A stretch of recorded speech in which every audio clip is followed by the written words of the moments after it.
Amis sportifs, bonjour et bienvenue dans le podcast de la séance. La séance est celle que tous les athlètes d'endurance réalisent. A priori simple, elle s'intègre dans une programmation et s'articule en plusieurs temps, souvent bien distincts comme l'échauffement, le corps de séance et le retour au calme. Toutes les séances ont, ou du moins devraient avoir, comme point commun de faire progresser l'athlète. Mais pour cela, encore faut-il réussir à comprendre la philosophie de la dite séance et réfléchir au pourquoi. Aujourd'hui, on reçoit Nicolas Baracan. Bonjour et merci d'avoir accepté l'invitation. Salut, c'est un plaisir. Eh bah, génial. Écoute, je vais essayer de te faire une petite présentation, puis je te laisserai compléter ou corriger, améliorer, voilà ce que j'aurais dit. Ça te va? Ça marche. Alors, Nico, je vais t'appeler comme ça parce que du coup, dans la suite de l'épisode, on en parlera peut-être, mais tu tiens du coup la chaîne Nico à vélo. Tu es un passionné de vélo. Cette passion, tu la partages via plusieurs réseaux, notamment via des vidéos sur YouTube, des posts Insta, sans oublier tes sorties qu'on peut retrouver sur Strava. Ça fait maintenant pas mal de temps que tu partages cette passion, à peu près plus de 4 ans, si j'ai pu comprendre, où on peut suivre du coup toutes tes aventures, toute l'évolution. Dans ce contenu que tu proposes, on retrouve des conseils précieux, que ce soit autour de l'entraînement, du matériel ou encore des retours sur les différentes cyclos et défis que tu réalises chaque saison. J'en ai noté quelques-uns, notamment cette dernière année avec la GF, la Grand Fondome Mont Ventoux, ou encore les GNF RY, notamment celle de Villard-de-Lans.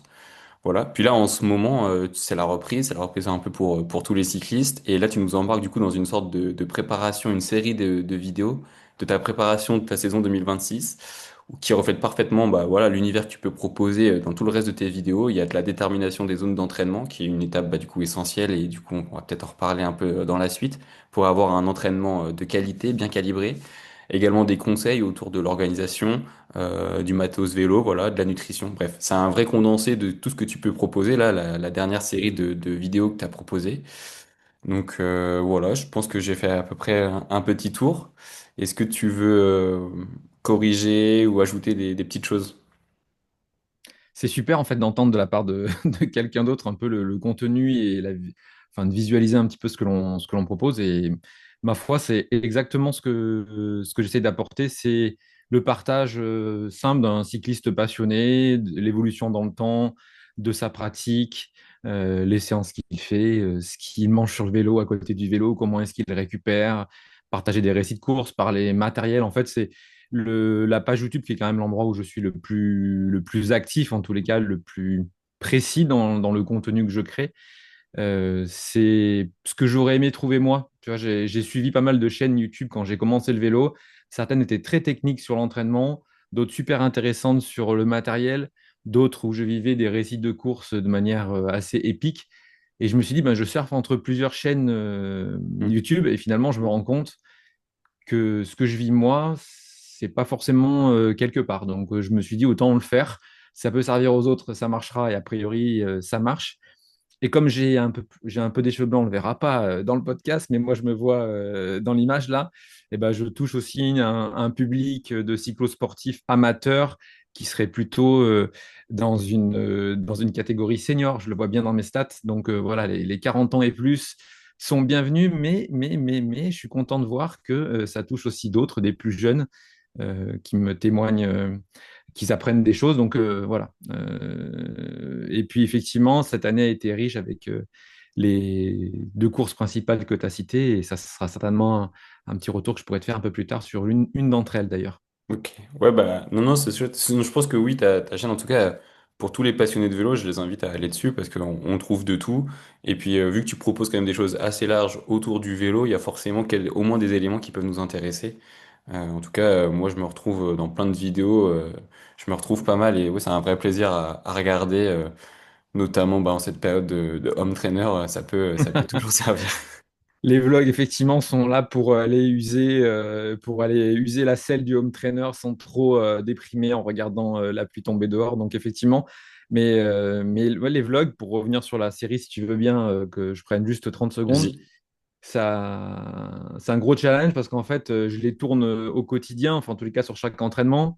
Et puis, elles sortent vraiment le week-end, le dimanche soir. Donc, chaque soirée n'est pas devant Netflix et devant euh, iMovie et les autres applications de montage pour arriver à sortir quelque chose le dimanche. Ce qui fait qu'on est vraiment au quotidien, puisque la météo, elle est en temps réel quasiment. Voilà, on va voir comment est-ce qu'on arrive à passer les fêtes quand on est un cycliste, notamment, tu vois, c'est les petits trucs particulier. Donc ouais, c'est une série qui me tient à cœur et puis c'est la série où finalement, enfin, je pense que c'est la série la plus riche de la chaîne puisqu'on aborde tous les sujets. Donc voilà, je vais pas aller dans une forme de promotion du truc, mais s'il y a bien un élément, enfin une série intéressante à regarder, même si on arrive un peu en retard sur la chaîne, de l'épisode 1 qui est comment faire la reprise, jusqu'à aujourd'hui, tu vois, là je suis dans une semaine où on va parler de comment faire le bilan de son année et comment planifier l'année prochaine. Donc voilà, il y a un circuit qui me paraît être à peu près logique pour tout cycliste qui s'imagine faire une saison réussie en 2026. Ouais, ouais, puis au-delà de chaque vidéo qui apporte vraiment un contenu intéressant, moi je tiens à te féliciter parce que j'imagine le travail colossal que ça demande au quotidien pour rien qu'enregistrer les vidéos et ensuite de tout ce qu'on a enregistré, il faut en faire quelque chose. Et voilà, donc félicitations et ravi en tout cas de voir Je ces prends. vidéos tous les soirs, enfin tous les dimanches soirs Tous ou les dans la dimanches semaine qui soirs, suit. exactement. Eh bien, parfait. Pour aller du coup juste peut-être un peu plus loin dans la présentation, est-ce qu'il y a un moment voilà, de ta carrière sportive ou de ta carrière en tant que créateur voilà, sur lequel tu aimerais revenir pour qu'on en apprenne un peu plus sur toi? Alors, on va dire que sportivement, c'est la première compétition de vélo que j'ai fait en 2021. C'était d'ailleurs sur le GF Ventoux. Hmm. Euh, je ne faisais pas de vélo, je faisais du trail. Je faisais du vélo en complément pour faire du volume et ne pas trop m'abîmer mes genoux de quadra vieillissant. Donc, je me suis dit, allez, on fait du vélo. Et puis, j'ai un pote qui m'a dit, bah, je vais faire la GF Ventoux. Viens la faire avec moi. T'as de l'endurance sur le trail, donc t'inquiète, c'est facile. Moi, j'ai pas réfléchi, je me suis inscrit au Ventoux et forcément, ça a été un monstrueux calvaire malgré un entraînement engagé.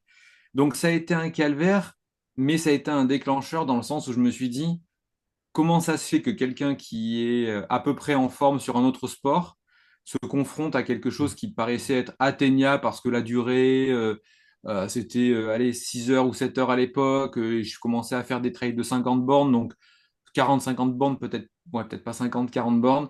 Et du coup, tu vois, l'endurance, la résistance à la douleur, je me suis dit, tu l'as, quoi.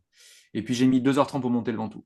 Donc ça a été un révélateur. Tu vois, je me suis pris le mur du Ventoux dans la tronche. Je me rappelle être arrivé à Saint-Estève en voyant ce virage-là et me rappeler les commentaires que j'avais sur le Tour de France. Je ne comprenais pas pourquoi ce mur de Saint-Estève paraissait démoniaque. À l'écran, on ne le voit pas. Et quand je suis arrivé là, j'ai compris. Je me suis arrêté 2 fois une demi-heure en agonie. Et ça a été... voilà, ça a déclenché des choses. Je me suis dit, ben, pour monter le Ventoux, il faut être humble ou mieux entraîné. Donc j'ai décidé de faire les deux, d'être humble en prenant et d'être mieux entraîné en allant me faire des années d'entraînement un petit peu sérieuses, un petit peu sérieux, pardon. Et puis du coup pour la partie créateur de contenu, alors c'est pas forcément des moments, mais la création de contenu c'est assez particulier parce que on sait que ça apporte du bien aux gens, notamment quand on apporte un contenu qui, je pense, est bienveillant, tourné vers la partie positive du sport. Je parle beaucoup de moi, mais j'essaye toujours de faire en sorte que les gens en tirent quelque chose pour eux, à travers mon exemple, mais pour eux. J'essaie de ne pas être égocentré. Voilà, c'est difficile quand on est derrière une caméra de ne pas être égocentré, mais j'essaye. Et ce que je retiens de très agréable et qui sont importants, c'est les petits retours que je reçois en message privé qui me disent, grâce à toi, j'ai perdu du poids l'année dernière, ta vidéo sur la perte de poids m'a lancé. Grâce à toi, j'ai fait mon premier Ventoux. Ou alors sur une course, quand même me taper dans le dos et dit, si je suis là, c'est grâce à toi. En fait, c'est pas grâce à moi, mais c'est un truc qui est assez sympa de se dire qu'il y a quelqu'un qui a regardé une vidéo, s'est lancé un défi, qui s'est trouvé mieux dans son corps, plus en confiance en arrivant en haut du Ventoux. Ça a été le cas cette année où en arrivant en haut du Ventoux, il y en a plein qui sont venus me voir en me disant, je me suis inscrit sur cette course parce que tu allais la faire, parce que ça m'a permis en suivant Strava de savoir comment est-ce que tu allais te préparer, ça m'a donné des repères. Donc voilà, c'est pas un moment particulier, mais c'est les petits retours tout simples qui font du bien parce que dans un monde où, par exemple, tu as une vidéo qui fait, je sais pas moi, 50 000 vues, bah, tu as 15 commentaires, quoi. Donc ça veut dire comment est-ce que tu te nourris de ça? Bah, c'est par les témoignages des gens qui ont vraiment trouvé ça utile et qui l'ont utilisé à bon escient, quoi. Voilà. Ouais, bah, je vois bien les deux aspects que tu as voulu mettre en évidence et ouais, franchement, du coup, oui, ce côté sportif où tu t'es confronté à de la difficulté et super challenge, du coup, ça t'a vraiment boosté à aller plus dedans. Et je pense que ouais, tu as dû voir une super marge de progression, du coup, quand tu te retournes, quand tu regardes derrière, tu dois te dire quel chemin parcouru et ouais, c'est Et hyper oui, agréable. et oui, parce que je l'ai refait cette année. Ouais, le Ventoux. Et ça s'est super bien passé. Donc, ouais. je l'avais pas fait depuis 2021. Donc, tu vois, j'ai mis 4 ans avant d'y retourner parce que ça me faisait peur. Mais cette année, j'ai dominé la course, tu vois. Et donc, du coup, j'avais sentiment en arrivant en haut, un truc qui vibre à l'intérieur. Tu te dis, putain, je l'ai monté, j'ai pas peiné, quoi. En fait, peu Mm. importe mon classement, c'est juste, je suis arrivé en haut avec sentiment d'avoir dominé un truc qui me faisait peur, qui me fait peur pendant des années. Donc, tu vois, tu pars des étapes. Et voilà. Et notamment la séance sur laquelle qu'on va évoquer aujourd'hui fait écho à tout l'intérêt de travailler ce type de séance pour Mm. arriver sur une psychosportive le mieux préparé possible. Ouais, ouais, bah c'est parfait. Je pense que beaucoup de gens vont se reconnaître dans les séances. Enfin, elle va être vraiment très utile pour beaucoup cette séance. Et puis bah l'autre point, c'est vrai que de par le fait que on sait, enfin, tu t'exposes à travers les vidéos, au moins par contre, l'avantage qu'il y a, c'est que tu crées une sorte de communauté et que cette communauté, bah ça pousse les gens à faire des choses. Donc ouais, c'est vraiment des choses qui doivent te motiver au quotidien, quoi, et ta propre progression. Et puis bah le côté, bah, j'ai du monde qui suit, quoi, donc il faut potentiellement pas forcément les inspirer, mais au moins les aider, tu vois, à aussi essayer qu'ils trouvent leur chemin, quoi. Donc Ouais. chouette. Ouais. Hier, je fais un post et j'utilise le mot inspiré. Et en fait, à un moment donné, je me dis, je le mets pas. En Hmm. fait, pour moi, l'inspiration, il y a plein de gens qui m'ont inspiré, mais c'est pas pour ça que je les idolâtre Ah oui, oui. ou que je vais copier-coller ce qu'ils font. Tu vois, j'écoute plein de podcasts, de vidéos YouTube sur de la création de contenu, sur l'entraînement, etc. Il y a plein de trucs qui m'inspirent, mais ça ne veut pas dire que je crois à 100% à ce qu'on me dit, c'est juste ça me fait réfléchir, ça m'inspire, ça me cultive. Hein, tu vois, il y a un Hmm. truc qui est pas l'inspiration, on a l'impression quand on utilise ce mot, quand on dit ou quand on est face à une caméra, c'est qu'en gros, on imagine que les gens vont faire exactement ce que l'on fait. Alors moi, j'espère que non. J'espère juste que ça leur développe une forme d'esprit critique qui se voient en train de pédaler, s'ils sont en train de faire du home trainer, qui disaient ok, très bien, je pensais faire bien en travaillant en force dans ce domaine d'intensité. Il me dit autre chose. Bon, moi, je fais un peu de regard sur mon entraînement. Si à un moment donné, je progresse pas, peut-être que ça serait utile que j'aille tester Hmm. ce que quelqu'un partage. Ça ne veut pas dire que ce qu'il fait me va m'aller, mais en tous les cas, j'arrête d'être dans mon univers, dans mon seul prisme sur mon entraînement, sur ma pratique.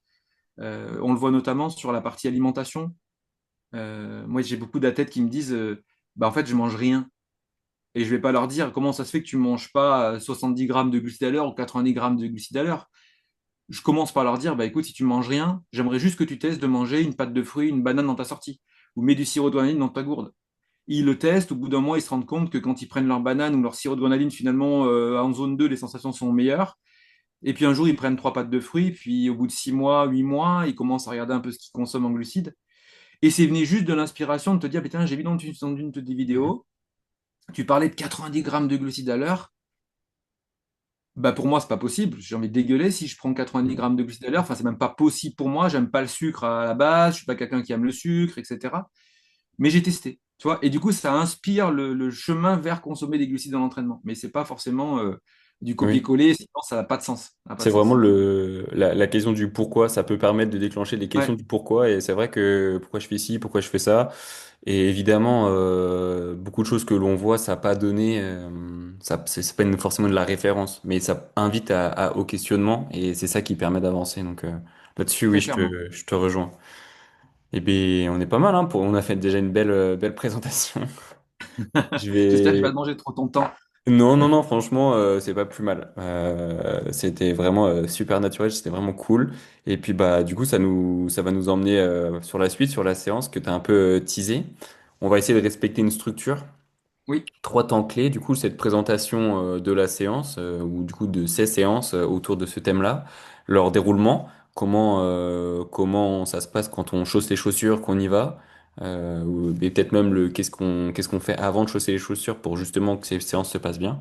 Et puis bah, le bilan de ces séances, avant de faire une petite conclusion, et puis bah voilà, de se quitter, d'aller préparer au mieux nos saisons respectives exactement. 2026. Ok, Exactement. et bien nickel. Écoute, on part tout de suite sur la présentation de la séance. Est-ce que tu pourrais nous présenter la séance, ou du moins le thème de cette séance, le plus précisément possible, peut-être de manière générale, et puis si tu as un exemple précis de séance, comme ça on aura et le contexte, et puis un exemple pour ceux qui ont du mal à imaginer à quoi ça ressemble. Très bien. Déjà, de tout ce que je vais dire là, il est possible qu'il y ait des incohérences ou des choses sur lesquelles ce soit pas une certitude. J'essaye Mm. d'être le plus objectif et le plus clair. Mais quand on parle d'entraînement, de domaine d'intensité, il peut y avoir des définitions un peu différentes. Donc, j'espère que les auditeurs prendront un peu de recul s'il y a un chiffre qui n'est pas le bon. Voilà, je ne sais pas si tu la mettras en commentaire. Je pense que oui, il y a une vidéo où je parle longuement de cette thématique-là, Mm. qui est donc l'entraînement au premier seuil, qui permettra peut-être de lever les écueils que j'aurais donnés à l'oral. Donc aujourd'hui, moi, je voulais vous parler de la séance au, au premier seuil, le travail au premier seuil qu'on peut appeler travail au SV1, LT1, premier seuil.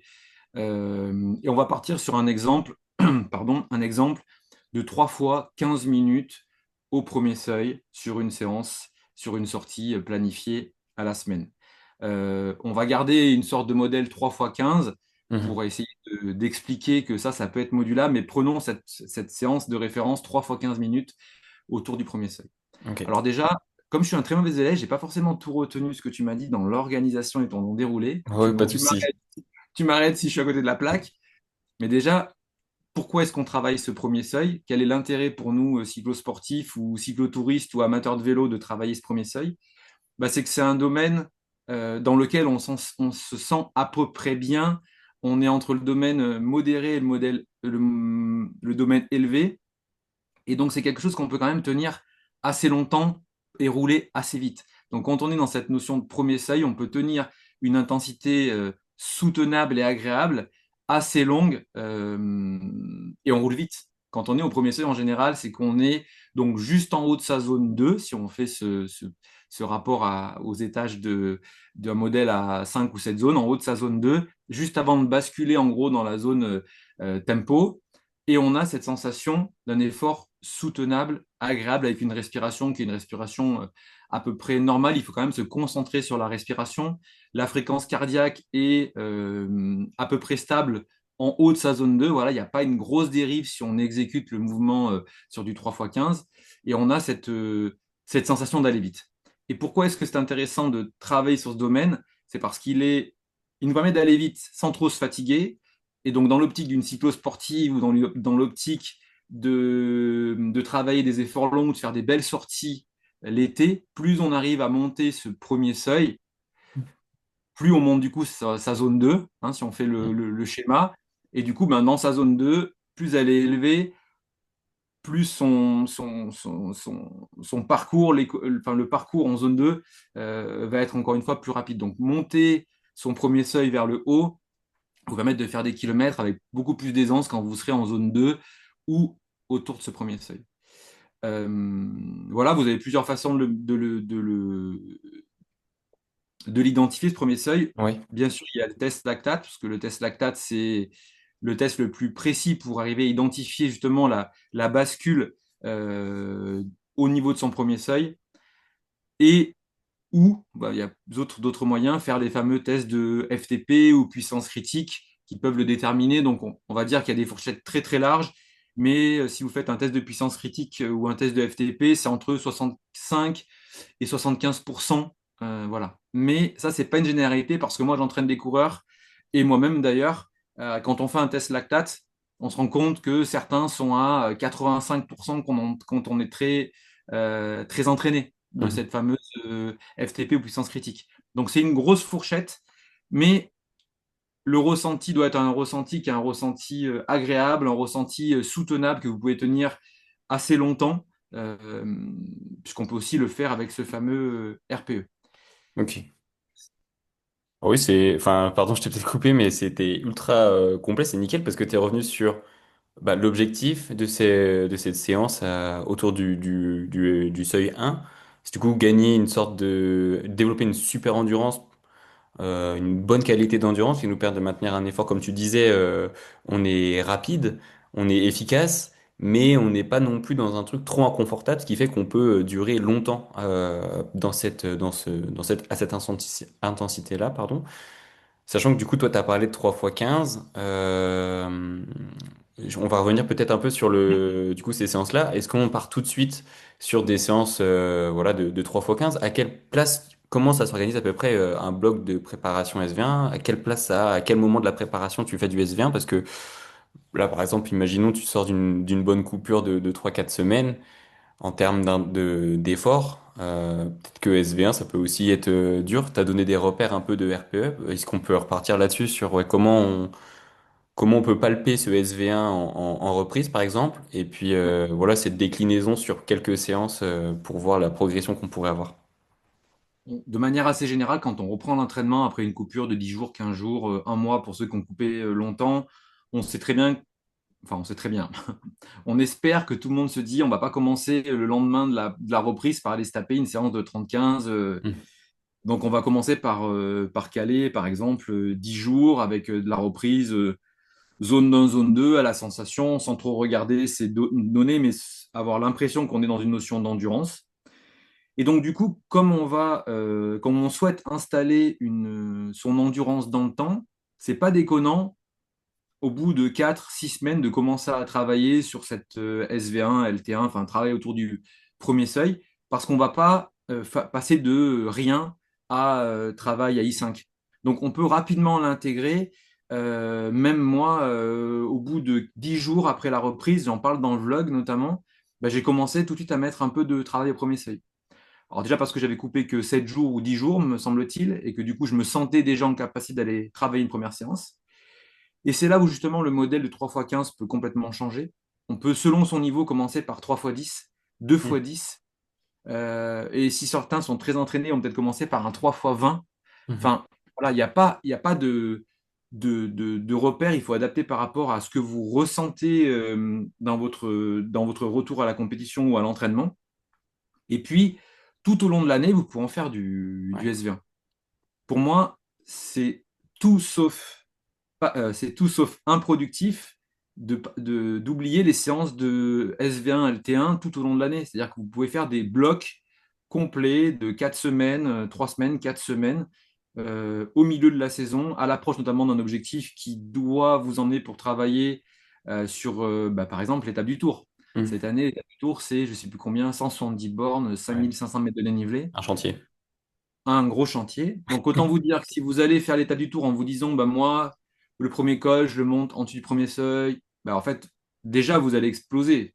Si vous montez le premier col, je ne sais plus lequel c'est, en dessous du premier seuil, et qu'il vous reste encore 5 heures de vélo à faire derrière, vous êtes sûr que dans le deuxième seuil, vous allez dériver, dans le deuxième col, vous allez dériver, dans le troisième, pareil, et à la fin, vous allez finir Mm. coincé. Donc en gros, vous allez faire, je suis désolé de vous le dire, une étape du Tour en zone 2.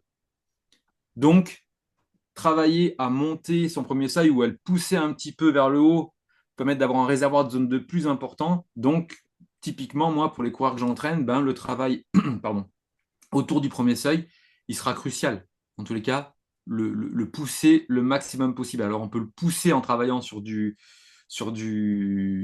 l'entraînement autour de ce premier seuil. On peut aussi le tirer en travaillant un peu de tempo, hein, pour le, Oui. pour le tirer. Si on fait une image comme il est au milieu, ben, en travaillant dessus, on vient le tirer un petit peu. Si on travaille en zone 2 et au niveau de son premier seuil, on vient le pousser. Voilà, j'ai digressé, tu m'excuseras, tu gardes bien le fil, hein, je te fais Oui, oui, confiance, hein, non, là, en plus, c'est très bien. C'est très bien. mes cartes. Voilà, et pour revenir sur ce fameux 3x15, si on reprend la séance, Oui. ce que je te disais en off avant qu'on se lance dans l'entretien, c'est que 3x15, c'est un repère. Mais on n'est pas sur du 30-15 ou du travail like touch clean, 4 minutes, 1 minute, etc., avec des temps de récup et des temps de soutien très précis qui permettent de développer d'autres choses. Là, on est vraiment sur, au total, je dois faire 45 minutes Mm. autour de mon premier seuil. Donc, dans un bloc à 4 semaines, par exemple, vous allez travailler à la fois, par exemple, de la force et du travail au premier seuil, ce qui est possible de le faire dans le même bloc. Et ben, vous allez commencer, par exemple, par un premier 3x10. Alors, le 3x10, en général, chez soi, on arrive à le faire parce que 10 minutes, on a une petite bosse, on a une faux plat, on a quelque chose qui permet de faire du 3x10, on peut même le faire sur le plat. La semaine d'après, on peut faire un 3x15, donc du coup, on passe de 30 minutes de temps de soutien au premier seuil à 40, on peut faire aussi un 4x10, hein, à 40 Mm. minutes ou 45 minutes. Mais c'est à partir de là où ça commence à être intéressant, c'est que le plus important, c'est de faire 45 minutes au premier seuil. Mm. Donc si on a une bosse qui fait 8 minutes et que ça évite de la faire 5 fois, et qu'on va chercher plus loin avec une récupération de 7, 8, 15, Mm. 20 minutes, on s'en fiche, une nouvelle bosse qui fait 22, eh ben on aura fait 22 et 8, 30. On en recherche une autre qui fait 12 minutes, on Ah oui. finit à 42 minutes, il n'y a pas mort d'homme, on a travaillé 45 minutes autour du premier seuil, alors que la semaine d'avant, on avait travaillé 30 minutes. Et donc l'idée, c'est d'apporter un peu de progressivité dans son bloc et d'arriver en fin de bloc à aller chercher le maximum de ce qu'on peut tolérer et ce qu'on a gagné le long de l'entraînement sur la thématique premier seuil. Donc, par exemple, quelqu'un comme moi, je vais commencer pour un 3x15 et je peux finir au bout de 3 ou 4 semaines par un 3x30. Mm. Mais certains vont commencer par un 3x8 et vont finir par un 45 minutes. C'est pas grave, le plus important, c'est qu'ils ont commencé par soutenir 24 minutes et à la fin, ils en soutiennent Ouais. 40. Donc, ils ont développé leur premier seuil parce qu'ils arrivent à le tenir de manière plus durable et mécaniquement aussi bah, monter aussi la zone 2 comme on l'a dit tout à l'heure.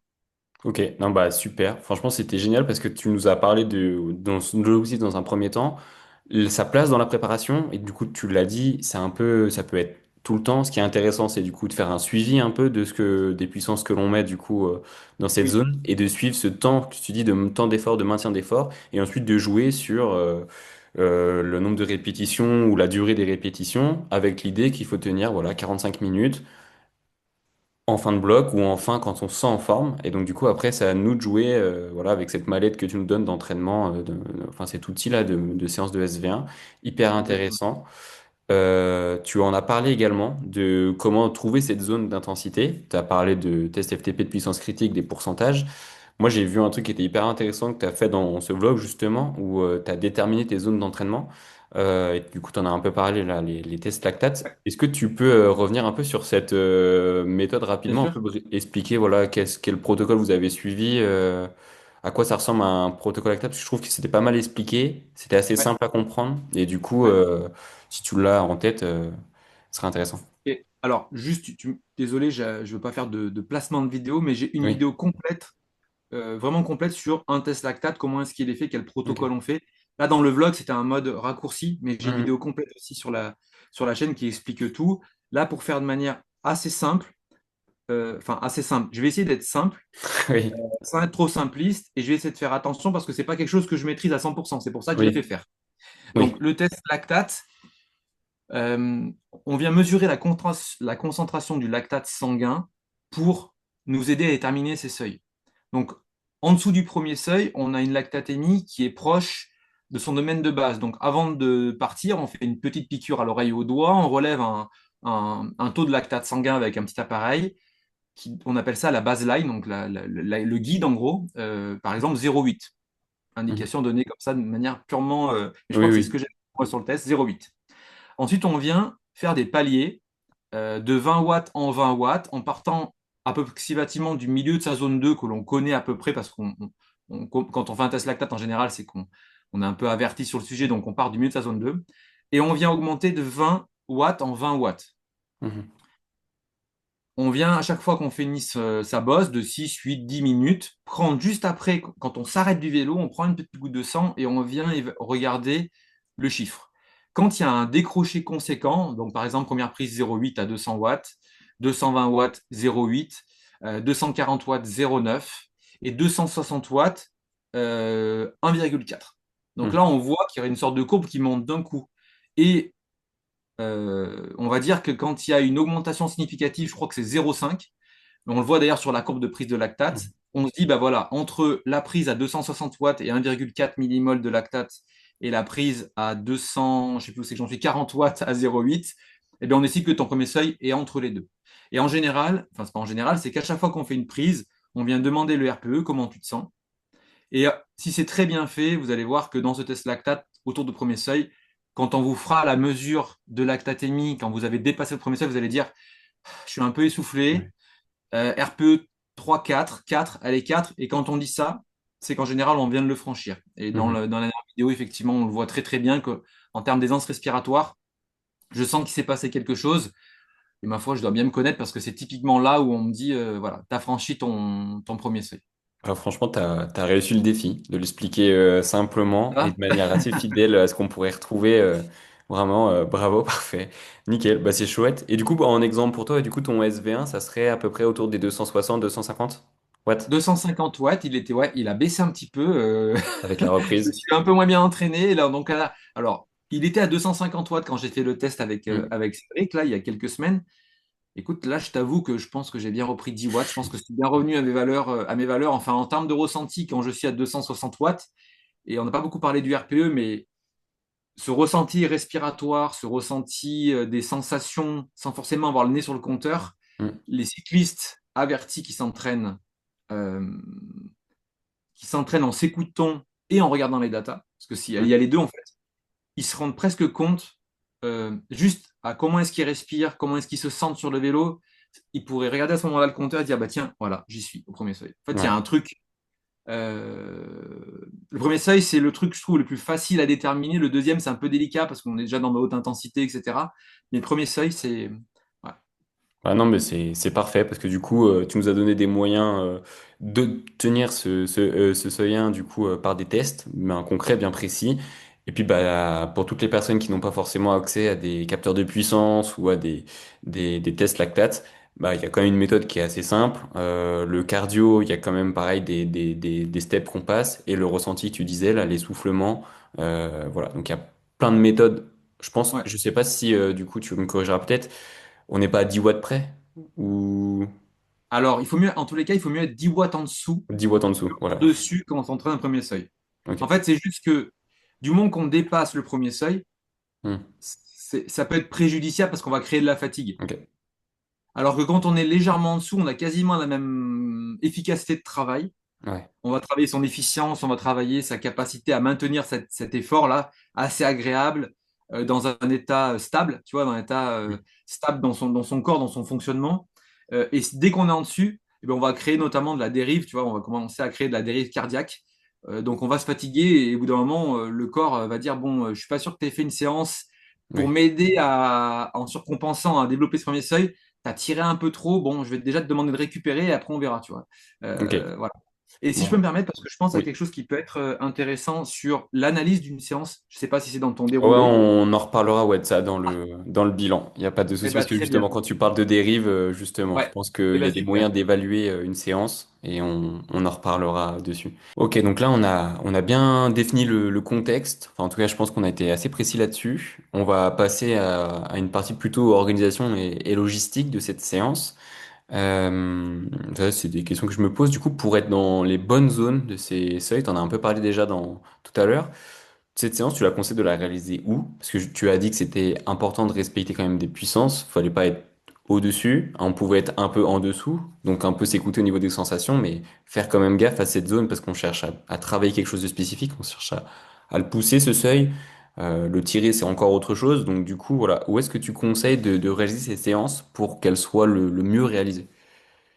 Alors, pour moi, ce que j'aime là-dedans, c'est quand tu dis pour être le mieux réalisé, je suis un peu un Stakhanovitz de l'entraînement, dans le sens où j'aime bien quand c'est bien réalisé. On pourrait se contenter de la faire un peu n'importe où, à condition qu'il n'y ait pas des grandes descentes. Parce que si on Hmm. imagine qu'on va commencer un intervalle et on s'est dit qu'on allait faire 15 minutes et qu'on arrive en haut à 8 et qu'on se dit qu'il faut continuer à pédaler dans la descente, on va prendre des risques. Donc on pourrait la Hmm. faire quasiment de partout du moment que c'est vallonné et que c'est pas des descentes compliquées. Puisqu'en général, le premier seuil, c'est pas une puissance très très élevée. Donc on pourrait arriver à continuer à conserver cette valeur classiquement de partout. Mais moi, quand je fais une séance de premier seuil, je prépare mon parcours. En tous les cas, je réfléchis au parcours dans lequel je vais pouvoir mettre mon entraînement en action. Donc, si je veux faire un 3x15, je m'assure que dans mon parcours, soit il fait mauvais temps et du coup, je vais me faire un tour à la con et je vais faire 3 fois la même bosse parce que je vais aller faire l'entraînement précisément. Soit je me fais un parcours un peu plus freestyle et je sais que je vais passer sur 3 bosses, 3 ascensions ou 3 longs faux plats dans lequel je vais pouvoir maintenir le niveau d'effort souhaité autour du premier seuil. Pourquoi est-ce que c'est important pour moi pour le travail au premier seuil? C'est parce que justement, on va pouvoir les comparer les unes aux autres. Et quand on va aller dans un travail pour un ICU, par exemple, ou dans son application préférée, Garmin, on va pouvoir regarder a posteriori d'un bloc à un autre, d'un entraînement à un autre, quelle est la puissance qu'on a maintenue dans son intervalle au premier seuil, quelle est la fréquence cardiaque associée. Et on ne peut améliorer que ce que l'on mesure. Enfin, tu vois, c'est tout con, mais si à la fin de ça, on a fait 5 minutes en montée, et puis à la fin, on se dit, ouais, mais du coup, comme je vais redescendre pendant 3 minutes, eh ben, je vais mettre un maximum de watts pour essayer d'avoir une moyenne Hmm. autour de mon premier seuil dans mon intervalle. Bah, à la fin, finalement, on aura dérivé cardiaquement fortement, on aurait mis plus de puissance, alors que l'objectif, si on a mis 200 watts, c'est d'être entre 190 et 205 watts, quoi. Mhm. Donc voilà, je dirais que pour la réaliser au mieux, il faut soit refaire la même bosse, parce qu'on sait qu'on va la monter en 12 minutes et la faire 5 fois s'il faut, si on veut Mhm. faire 1 heure, soit dans un parcours vallonné, mais attention au parcours trop vallonné qui fait qu'à un moment donné, bon, on sera obligé de couper l'intervalle. Ouais. Mais Et juste donc, pour ça se prépare finir, quand même. ça se prépare quand même, mais juste pour finir, comme c'est pas quelque chose de très précis comme un 10 fois 30-15, si on s'est fait coincer par mauvais choix d'entraînement, il y a des travaux, ça peut arriver, hein. Moi j'habite dans le Vercors, il y a toujours des feux, des machins, des trucs qui t'énervent. Et ben c'est pas grave, t'arrêtes ton intervalle, t'as fait que 9 minutes sur les 20 que tu voulais faire, pas de stress, tu continues à rouler, tu regardes juste dans ton parcours où tu vas passer, tu redéclenches dès que tu peux le nouvel intervalle prévu dans ton GPS et tu le mets en mode press lap, tu sais, enfin Ouais. indéfini dans le temps, et tu l'arrêtes quand tu veux. T'as pas de Oui. notion de décompte. Et du coup, ben, moi, ce que je fais, c'est quand je fais par exemple un 3x15 dans l'intervalle ICU et du coup retrouvé dans mon Garmin, j'ai un 3x15 théorique, mais qui est en mode press lap, donc c'est à moi de Oui. lancer quand je souhaite l'intervalle et de l'arrêter quand je veux. Ok, oui, oui. Oui, c'est un affichage que tu vas mettre sur ton compteur où tu vas voir le temps Ouais, passer. Et exactement. du coup, Et tu sais qu'il faut que tu fasses tes 15 minutes, quoi. ouais, tout à fait. Mais t'es pas obligé de l'arrêter à 15. Hmm. Il te reste 1 kilomètre à faire. Tu es à 15 minutes. Il te reste donc, du coup, je sais pas moi, 1 minute 30 ou 2 minutes, je sais pas, pour monter le kilomètre qui te reste. Ça serait quand même con, cycliste comme on est, de pas aller chercher la minute 30 pour finir en haut de la bosse et après récupérer dans la descente. Hmm, hmm. C'est ça l'intérêt du travail au premier seuil, c'est qu'il est aussi ludique et un peu sympa, quoi. Il est Oui, c'est pas pas trop. trop normé, quoi. Voilà, moi, je suis un peu psychorigide sur l'intensité, mais par contre, sur la durée, ça laisse beaucoup de possibilités à l'athlète. Donc, c'est pour ça Ok. qu'il est un peu récréatif comme entraînement. On roule Oui. vite, on peut activer quand on veut ou non les intensités. Après, par contre, voilà, moi, je tiens à ce qu'on travaille vraiment dans le domaine et jamais trop en dessus, sinon ça fait des entraînements trop chargés et pas assez judicieux, je dirais. Non, mais et c'est pas mal comme tu le présentes, parce que du coup, je pense que ça laisse la liberté, du coup, dans la façon dont on l'exécute. Ça laisse la liberté, bah, du coup, de s'adapter au terrain, aux sensations. Et du coup, c'est aussi des séances qui doivent passer relativement vite, parce qu'on sait qu'on a, voilà, 3 fois 15 minutes, un peu découpé comme on veut, avec des temps de review comme on veut. Et donc, du coup, oui, ça doit quand même, ça reste des étapes qu'il faut franchir. Et donc, du coup, au volume global de ta séance, bah, ça permet de la faire passer plus vite que simplement aller rouler 2 heures, quoi. Exactement. Et puis il y a quelque chose que j'ai pas dit, et peut-être que certains doivent se poser la question, c'est qu'il n'y a pas de mise en route particulière. J'ai Ok. oublié de m'en parler, mais il n'y a pas un 3 fois 2 minutes, 1 minute au deuxième seuil pour se chauffer, pour monter en température. On démarre sur de la zone 1, zone 2. On fait 15 minutes, 20 minutes, 30 minutes, 1 heure si on le souhaite. Il n'y a pas forcément de temps de mise en route avant de travailler sur le premier seuil. Donc on peut très bien partir en plaine parce qu'il fait froid. Moi j'habite en montagne, tu vois. Donc actuellement la montagne c'est mort. Donc le temps que j'aille chercher des bosses en plaine, il me faut bien 20-30 minutes. Et c'est Mhm. pas grave, en fait, je m'en fiche. Je regarde pas forcément s'il me faut 45 minutes parce que je veux faire une autre bosse. Et la récupération entre les intervalles, elle doit être douce, mais elle peut être aussi en zone 2. Si vous voulez rendre l'entraînement productif, vous pouvez très bien faire toutes les parties hors travail premier seuil, quasiment, on va dire, aller à 30 watts en dessous, donc Mhm. vraiment haut de votre zone 2. Et là, ça fait des séances très productives. Mais en fonction de vos sensations, vous pouvez faire soit tous les autres intervalles de récupération, d'échauffement, on va dire, et de retour au calme dans votre zone 1. Mais Ouais. si on a très peu de temps, mieux vaut faire 2 heures avec de la zone 2, un peu 3 quarts de sa zone 2, on va dire, Ouais. et du travail au premier seuil, que de faire de la zone 1 tranquille en sifflotant, etc., et faire 3 fois 15 minutes. Vous verrez qu'en termes de charge, si vous la suivez notamment, ça change tout. La séance apporte beaucoup plus de bénéfices quand on va arriver à caler et zone 2 et travail au premier seuil. Ah ouais, j'imagine que oui, en ressenti, quand on se fout dans le canapé après la séance, on doit pas être éclaté de la même manière. Exactement. Ah oui, c'est complètement différent. Et Ouais. puis actuellement, c'est l'hiver. Donc la séance premier seuil, elle est top parce qu'elle fait pas trop transpirer. Elle permet par contre d'être bien au chaud, tu vois. Donc, Mm. le mieux, c'est de commencer par un travail autour de la zone 2, du LT1 et de la zone 2. T'as pas ce côté où j'ai froid, j'ai chaud, j'ai froid, j'ai chaud. En fait, tu Mm. maintiens ton corps à une certaine sudation, à une certaine température. Et ça en fait aussi des sorties hyper intéressantes pour le travail en hiver. Ouais. Oui, puis c'est comme tu dis, il doit vraiment y avoir cette sensation d'aller vite, quoi. Parce que Ouais, tu vas que dans des exactement. zones où voilà, tu te caresses pas tant que ça. Donc du coup, Exactement.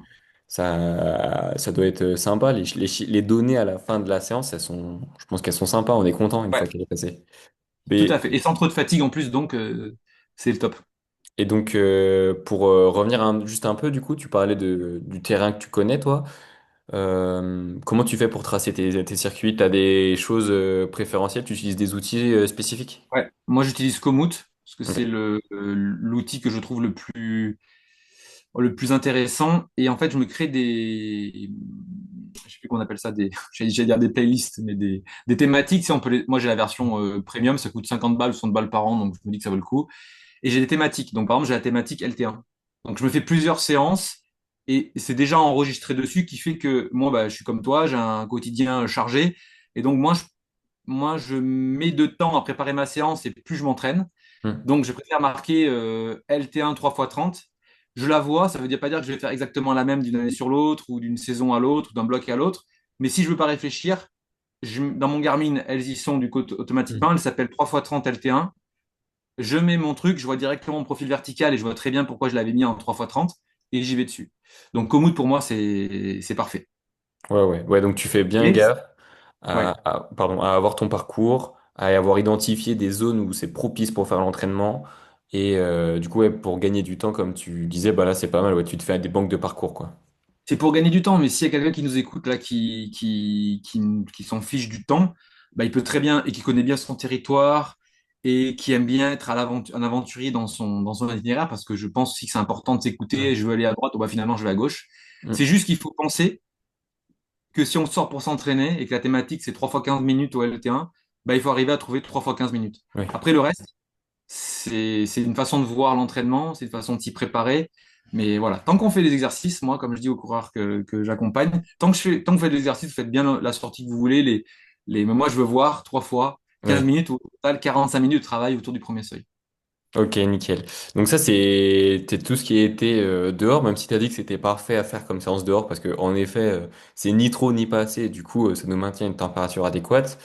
Ouais. Pour voilà, ceux qui préfèrent se la mettre sur home trainer, est-ce que tu fais des changements, tu l'adaptes cette séance?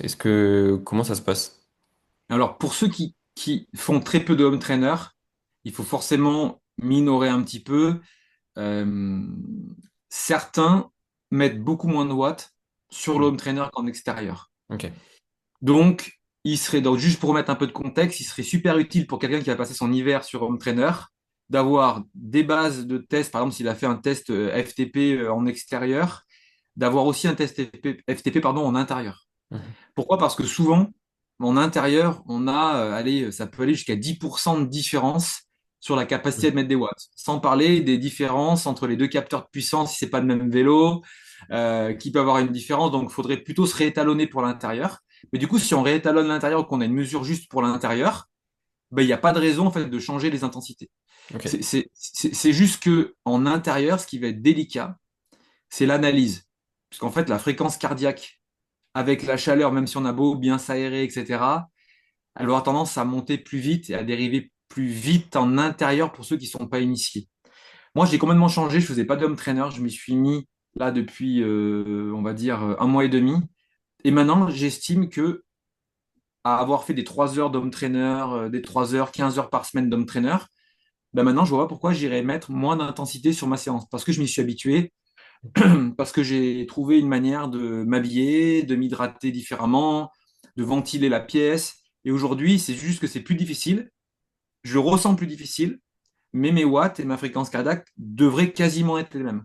Ok. Donc voilà, j'apporte une nuance sur l'intérieur. C'est Ne vous dites pas, tiens, Nico, il a dit que c'était bien, on pouvait le faire aussi en intérieur. J'avais donc une séance de 3 heures avec 3 x 15, il pleut, je vais la faire dedans. Si vous ne l'avez jamais faite, vous allez forcément craquer. Mais si vous commencez par faire de la zone 2 en intérieur, quelques exercices en intérieur, et que vous sentez que petit à petit, vous allez arriver à passer 2 heures, 3 heures sur le home trainer, et ben dans ces 2 heures ou 3 heures, vous pouvez inclure vos exercices. Mais on ne commence pas par faire, il fait froid, je me mets sur le home trainer, je fais ma séance que je vais faire 2 heures de 3 heures avec 3 fois 20 minutes directement sur Home Trainer alors que je viens juste de le sortir et de l'installer. C'est sûr que vous allez au carton. Vous allez vous dire, cette séance, j'avais l'impression d'être au deuxième seuil et pas au premier seuil. On sent que il y a le personnage athlète, et il y a le personnage un peu coach qui a un peu déjà anticipé tout ce qui peut être Ouais. problématique Bah, si tu veux, surtout, et aujourd'hui, t'es moi, assez vigilant, mais c'est très sympa. en fait, j'avais beaucoup d'athlètes qui n'avaient pas de home trainer. Oui. Ils se reconnaîtront parce que je leur ai partagé le podcast, comme ça leur fera une piqûre de rappel sur le premier seuil.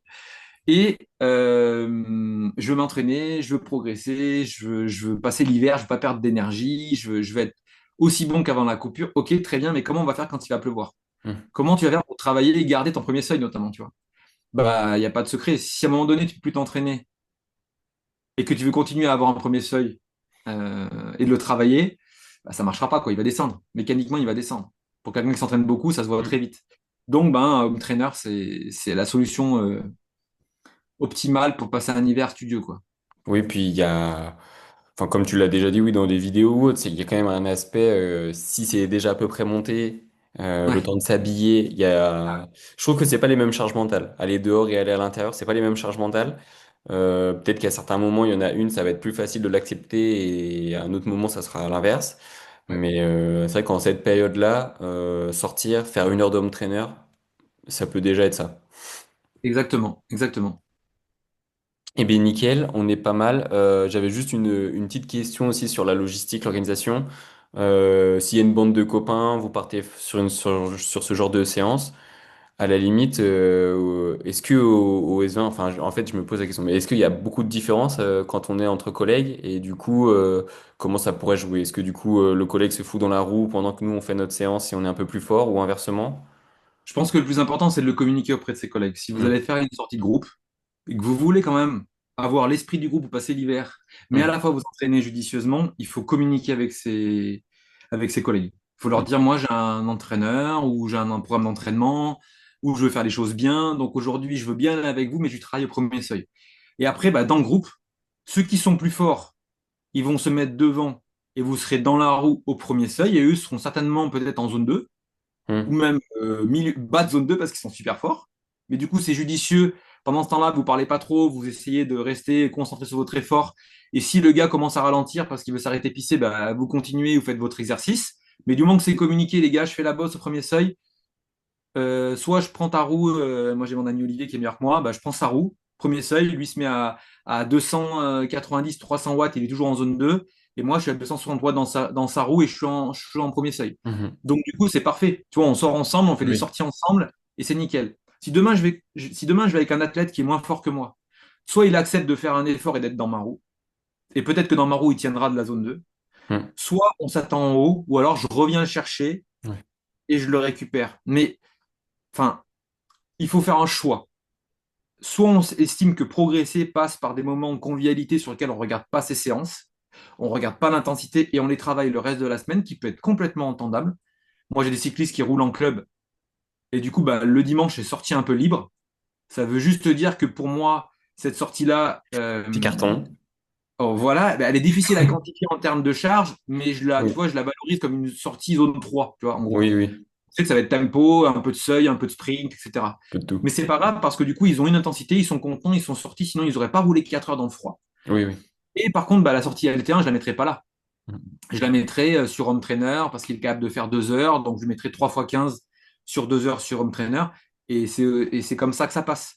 Voilà, il ne faut pas non plus aller contre nature. Si vous voulez vous faire plaisir, faites-vous plaisir. Mais il est possible de trouver dans le groupe des gens qui seront très contents de faire un exercice parce qu'ils s'entraînent jamais avec des hum. exos.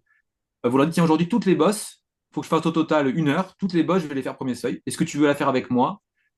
Les gars vont vous dire oui ou non, mais ouais, je pense que j'étais un petit peu long sur ce sujet, mais j'y tiens parce que je trouve que c'est trop dommage de sortir en groupe et finalement de savoir que son premier seuil, c'est 220 watts et finalement de les monter tous à 235, à 220 watts ou 235 quand on n'est pas, quand on fait, je sais pas, 75 kilos, ça va jouer à 0,8 km/h. Donc soit les gars, ils vous attendent, voilà, enfin, faut en discuter pour être sûr qu'on arrive à tout caler, c'est possible, c'est complètement Non, possible. mais c'est ouais, c'est intéressant ce que tu dis parce que si on est intelligent, si on a bien communiqué, il y a moyen de faire quelque chose de top. Et par Exactement. contre, à la limite, oui, c'est ça peut-être le problème, faut oser en parler, faut oser dire non, moi je fais comme ci, comme ça. C'est vrai que dans certains groupes, ça peut un peu choquer, dire bah ouais, je suis cycliste et voilà, j'ai réfléchi à un entraînement. Parce que je trouve que s'il y a bien un sport dans lequel c'est vraiment freestyle. l'entraînement, c'est vraiment le vélo. Je trouve que Alors, tu sais, c'est particulier. Ça dépend un petit peu du groupe avec qui tu vas Hmm, rouler. Moi, je sais que les gens avec qui j'échange, ils voient le vélo comme un, un puzzle sur lequel, en assemblant bien les pièces à la fin, tu te fais un joli tableau. Et donc, du coup, en gros, si tu joues bien, si tu assembles bien ton puzzle au bon moment, à la fin de la saison, pour ton off, pour tes vacances, pour ton stage, pour ta cyclo, tu seras en pleine forme. Moi, je le vois un petit peu comme ça, avec une quête, tu vois. hmm, Et d'autres n'ont pas forcément cette vision. Ils disent, bah, moi, le plus important pour moi, c'est de m'entraîner dimanche avec des potes ouais. et de faire passer mon quotidien comme ça. C'est juste qu'il faut être complètement aligné. Bah, dans une des vidéos vlogs, on parle du why. Je pense que tu as dû la voir. Ouais. Comment qu'on explique à tout le monde pourquoi est-ce que le vélo est important pour soi et qu'est-ce qu'on attend de l'entraînement. Franchement, du coup, c'est plus facile. Mais il faut le dire, quoi. Enfin, je Hmm, pense hmm. qu'il faut pas. Ça serait quand même con d'être avec des gens et d'aller faire un tour de vélo là où on sent que c'est essentiel pour soi et de rentrer frustré en ayant fait tout sauf ce qui avait été prévu, ou au contraire, en ayant fait tout ce qui avait été prévu et finalement le faire à contre-cœur parce que je préfère être avec mes potes. Bon, c'est juste qu'il faut faire un choix et après l'assumer et le partager à tout le monde, hein, enfin, à son groupe d'amis, à son club. Ouais, non, mais Et c'est. moi, ce que Oui. je conseille, excuse-moi, je rajoute un petit truc. J'en parlais beaucoup avec un athlète que j'ai entraîné dès le départ. Lui, il me parlait tout le temps de vitesse moyenne, vitesse moyenne, vitesse moyenne. Moi, sur mon écran de stats, j'ai pas la vitesse Oui. moyenne. Je l'ai dans un de mes compteurs, dans une de mes pages d'entraînement, mais je ne la regarde jamais. Ce qui fait que, tu vois, euh, excuse-moi cette vulgarité, mais la course à celui qui a la plus grosse, c'est celui qui monte le plus vite et celui qui va le plus vite en moyenne. Moi, je m'en fiche complètement. C'est juste que, voilà, certains vont être sensibles à cette vitesse moyenne. S'ils font pas une sortie en dessous de 30 de moyenne, ils vont être déçus. Certains vont dire si j'ai pas respecté pile poil mon entraînement au watt près, je vais pas être content. Voilà, il faut juste être aligné complètement avec ses envies et puis après le reste, Oui. ce n'est ouais. Non, mais là-dessus, tu vois, t'as fait, enfin, t'as vraiment développé sur ce côté organisation en groupe et le pourquoi, mais je pense que t'as soulevé quelques problèmes, ça a donné des pistes à pas mal de gens. C'est vrai que des fois, il y a ce dilemme un peu du groupe, de son entraînement, de tout seul. Et je pense que si on agence bien son programme, bien son entraînement, on peut réussir à, entre guillemets, tout faire et, On peut tout euh, faire. et pas trop se frustrer. Mais nickel. Et on a une dernière partie dans cette présentation de séance. Et je pense qu'avec toi, ça va être pas mal. C'est sur le matériel et l'équipement. Ouais. On va peut-être pouvoir faire sur un peu sur les deux tableaux et en extérieur. Quels sont du coup les outils voilà, de prédilection pour partir sereinement sur ce genre de séance? Qu'est-ce qu'il faut avoir pour partir sur cette séance? Alors, comme on a fait des tests à la puissance, Hmm. quoi qu'il en soit, un capteur de puissance, c'est un capteur de puissance étalonné. Donc, pensez-le à l'étalonner de temps en temps parce que il peut, quand vous mettez dans votre garage, prendre un petit coup, vous avez une pédale, un boîtier de pédalier capteur de puissance. Ça peut arriver d'avoir des fois 10-15 watts d'écart, donc pensez bien à le recalibrer. Donc, un matériel bien calibré. Votre GPS avec un écran d'entraînement bien lisible, bien fait, chez Wahoo ou chez Garmin. Euh, désolé, mais les vidéos Oui. que j'ai aussi sur la chaîne, je vous explique en gros comment bien faire vos écrans pour qu'ils soient le plus productifs possible, notamment à l'entraînement. Qu'est-ce Est-ce qu'il que faut? tu pourrais nous en détailler un peut-être Ouais. pour Si on prend ce par genre de exemple séance? l'entraînement de Wahoo, Hmm. sur les compteurs Wahoo, j'utilise plus Garmin, mais je pense à Wahoo parce qu'on peut vraiment personnaliser l'écran. On va avoir donc une sorte de jauge qui va vous donner votre plage. Donc, par exemple, si on renseigne 200 watts dans son premier seuil, vous allez avoir une fourchette qui va marquer entre 190 et 205, par exemple, que vous avez paramétré. Vous avez une petite aiguille qui bouge et qui vous indique si vous êtes bien dans la bonne zone. Mais ça peut bouger énormément, puisque du coup, en fonction de la relance, il y a 10 Hmm. watts d'écart, c'est très compliqué. Donc, moi, ce que je fais, c'est que je mets l'intensité, enfin la puissance moyenne dans l'intervalle. Et la fréquence moyenne, la fréquence cardiaque moyenne dans l'intervalle. Qui fait que si vous savez que l'objectif, c'est d'être sur l'intervalle à 200 watts de moyenne, bah vous vous régulez avec le curseur en haut pour voir si vous n'êtes pas tantôt à 100 et tantôt à 300, parce que là, ça ne sert à rien. Oui. Donc, vous essayez de mettre l'aiguille bien au centre et ensuite, vous maintenez cette fourchette. Pour ceux qui me suivent sur Strava, vous verrez que moi, je suis un métronome. J'adore quand c'est trois fois pile poil le même watt. Et c'est en extérieur. On arrive à vraiment avoir un Hmm. entraînement de qualité et précis en extérieur. Ensuite, pourquoi la fréquence cardiaque? Parce que je pense peut-être, je sais pas si c'est le moment qu'on va en parler, mais c'est Non, on a encore oui, la partie. encore Oui, une, pour on va en parler tout à l'analyse. l'heure, mais la fréquence cardiaque est intéressante. La Ok. moyenne de la fréquence cardiaque ou la fréquence cardiaque en temps réel. Et après, bah, un minuteur pour savoir la Mhm. durée de l'intervalle. Ça, c'est super intéressant. Ok. Et après, chez Garmin, il y a un écran qui est intéressant qui s'appelle euh, ah zut, intervalle, me semble-t-il. Et donc, vous avez tous vos Ah oui. intervalles. Quand vous appuyez sur une touche là, vous avez tous vos intervalles. Et donc, Mhm. vous pouvez faire défiler puissance moyenne, vitesse ascensionnelle, etc. en bas. Et du coup, à chaque fois que vous appuyez sur un lap, hop, il apparaît, vous avez votre résultat du tour. Et Mhm. donc, au fur et à mesure d'avancer dans votre sortie au premier seuil, ben, vous allez avoir à apparaître vos intervalles à 15 minutes, par exemple, si on reste sur notre idée de 15 minutes, et vous allez avoir 202 watts sur 15 minutes avec 145 BPM, l'autre 203 watts avec 155 BPM, toujours dans la même plage, et après bah, votre troisième. Donc ça, vous pouvez aussi le Mhm. visualiser si vous enchaînez, voir comment est-ce que vous arrivez à gérer en temps réel vos différents intervalles et comment vous vous ressentez. Ouais, non, bah c'est chouette que t'aies développé un écran parce que je pense que oui, des fois on a tendance à laisser l'écran de base sans trop y Ouais. réfléchir et je pense que ça apporte beaucoup d'importance dans le confort lors de la séance, dans du coup bien réaliser sa séance. Si ça c'est déjà bien paramétré, c'est chouette. T'as Ouais. parlé de capteur de puissance. Toi, du coup, c'est des pédales que tu as? Moi, c'est un pédalier. C'est un pédalier? Ok. Ouais, Bon, bah. chez SRAM, mais pour ceux qui ont des, pareil, hein, si vous avez des Asioma ou d'autres types de pédales, pensez bien à les calibrer. Même si Mhm. c'est des matériels très précis, enfin plutôt bien précis, ça nécessite quand même un peu un peu de remise à zéro de temps en temps, quoi. Et Ok. notamment, j'ai oublié de le dire, mais avant de faire vos tests, bien penser à le remettre à zéro, de, de le réétalonner, chercher le mot, excuse-moi, de le réétalonner pour quand vous faites votre test, il soit bien le plus juste possible. Et du coup, vous avez une vraie valeur étalon, quoi. Oui, oui, parce que si dès la base, dès ce qu'on utilise en référence, c'est faux, forcément tout le Ouais, reste, c'est compromis, exactement. quoi. Ok, nickel. Et du coup, sur Home Trainer, là, pour le coup, bah, Un dernièrement, home tu sais que tu as eu. ouais. Alors là, vous pouvez utiliser votre home trainer classique. Hmm. Si c'est comme c'est une puissance constante, vous pouvez utiliser par exemple votre Garmin sans passer par une plateforme d'entraînement, Hmm. puisque le Garmin, lui, il est capable d'envoyer à votre home trainer s'il est connecté la résistance et la puissance. Donc en fait, vous Hmm. n'êtes pas même pas obligé d'utiliser Zwift, mais c'est pas super sympa, pas super agréable en termes d'environnement. Et sinon, ben, quand vous créez vos entraînements via Garmin ou via intervalle.su, moi pour les athlètes, vous les retrouvez directement dans Zwift ou MyWoosh Hmm. et vous allez faire votre séance classique. Donc là, Ok. bah, sur le home trainer, c'est pas forcément le matériel dans lequel on est qui est important, c'est l'environnement dans lequel on est. Et ce que je disais, de l'air frais, une tenue hyper light, de quoi Hmm. sécher, voilà. Ouais, ok.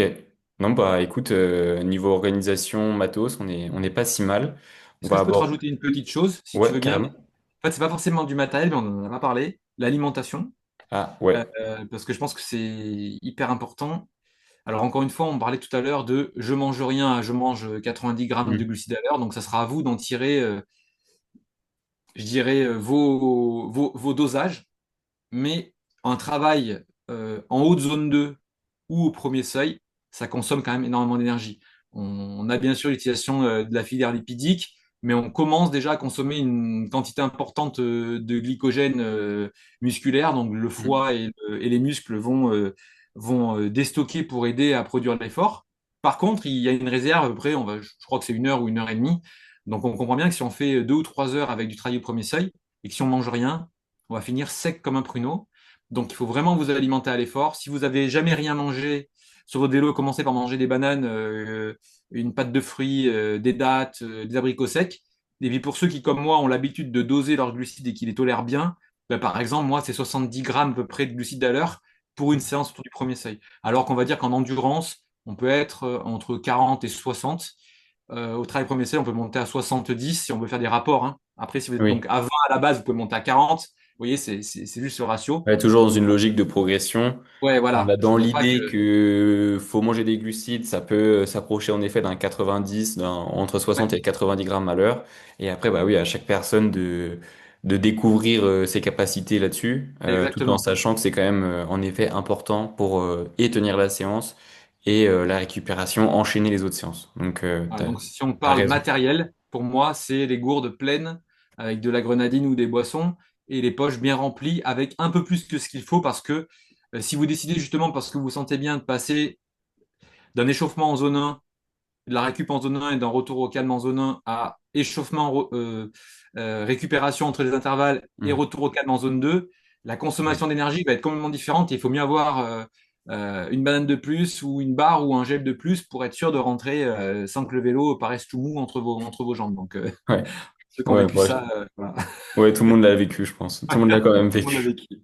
Exactement. Super. Bah écoute, je vais faire un rappel de cette présentation de séance. Je vais essayer d'être le plus complet possible, mais si on veut bien comprendre, en gros, on a à peu près 45 minutes de séance autour du SV1 à réaliser. Ce seuil 1, on peut le déterminer de manière différente. On a des tests FTP, tests puissance critique ou tests lactate. En l'occurrence, si on se base sur la FC et le RPE, c'est quelque chose d'à peu près stable. Et le RPE, on est dans l'effort, mais ce n'est pas trop dur. Il y a un léger essoufflement, mais on va pas se mettre carton. Grosso modo, faut être stable sur ces 45 minutes et après on les découpe un peu comme on veut. On peut faire moins de 45 minutes dans un premier temps, puis tendre vers ça jusqu'à, t'en as un peu parlé, jusqu'à 1 heure des fois.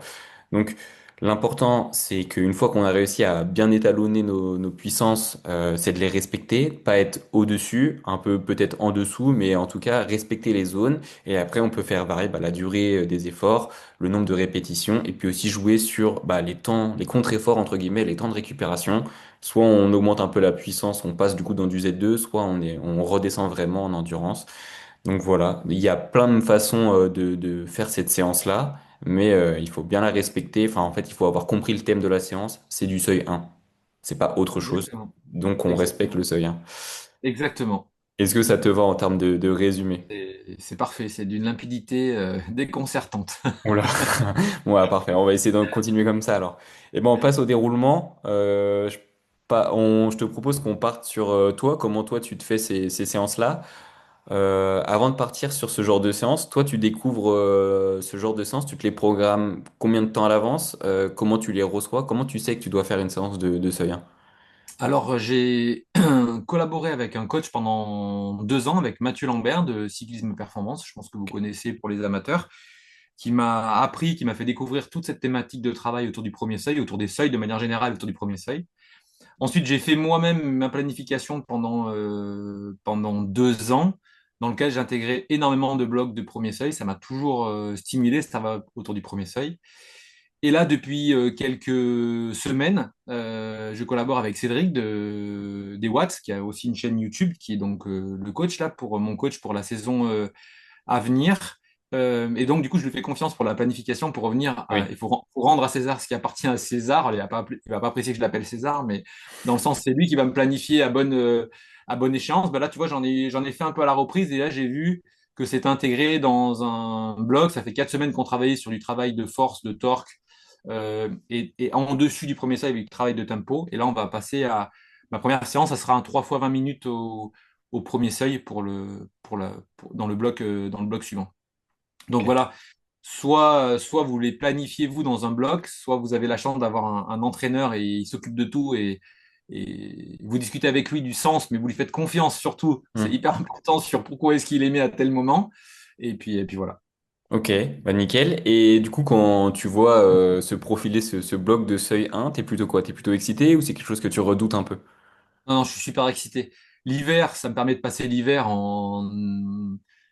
Enfin, moi là, il m'a fait faire des exercices de haute intensité, des sprints, du travail de torque assis, en torque max, etc., du travail de VO2. Je pense que je leur referai. C'est pas l'exercice que j'apprécie le plus. Hmm. Moi, tu vois, j'aime bien ronronner autour du premier seuil. C'est un truc qui me Hmm. fait bien. Donc, je vais les faire avec grand plaisir. Et j'ai la chance d'avoir une belle région.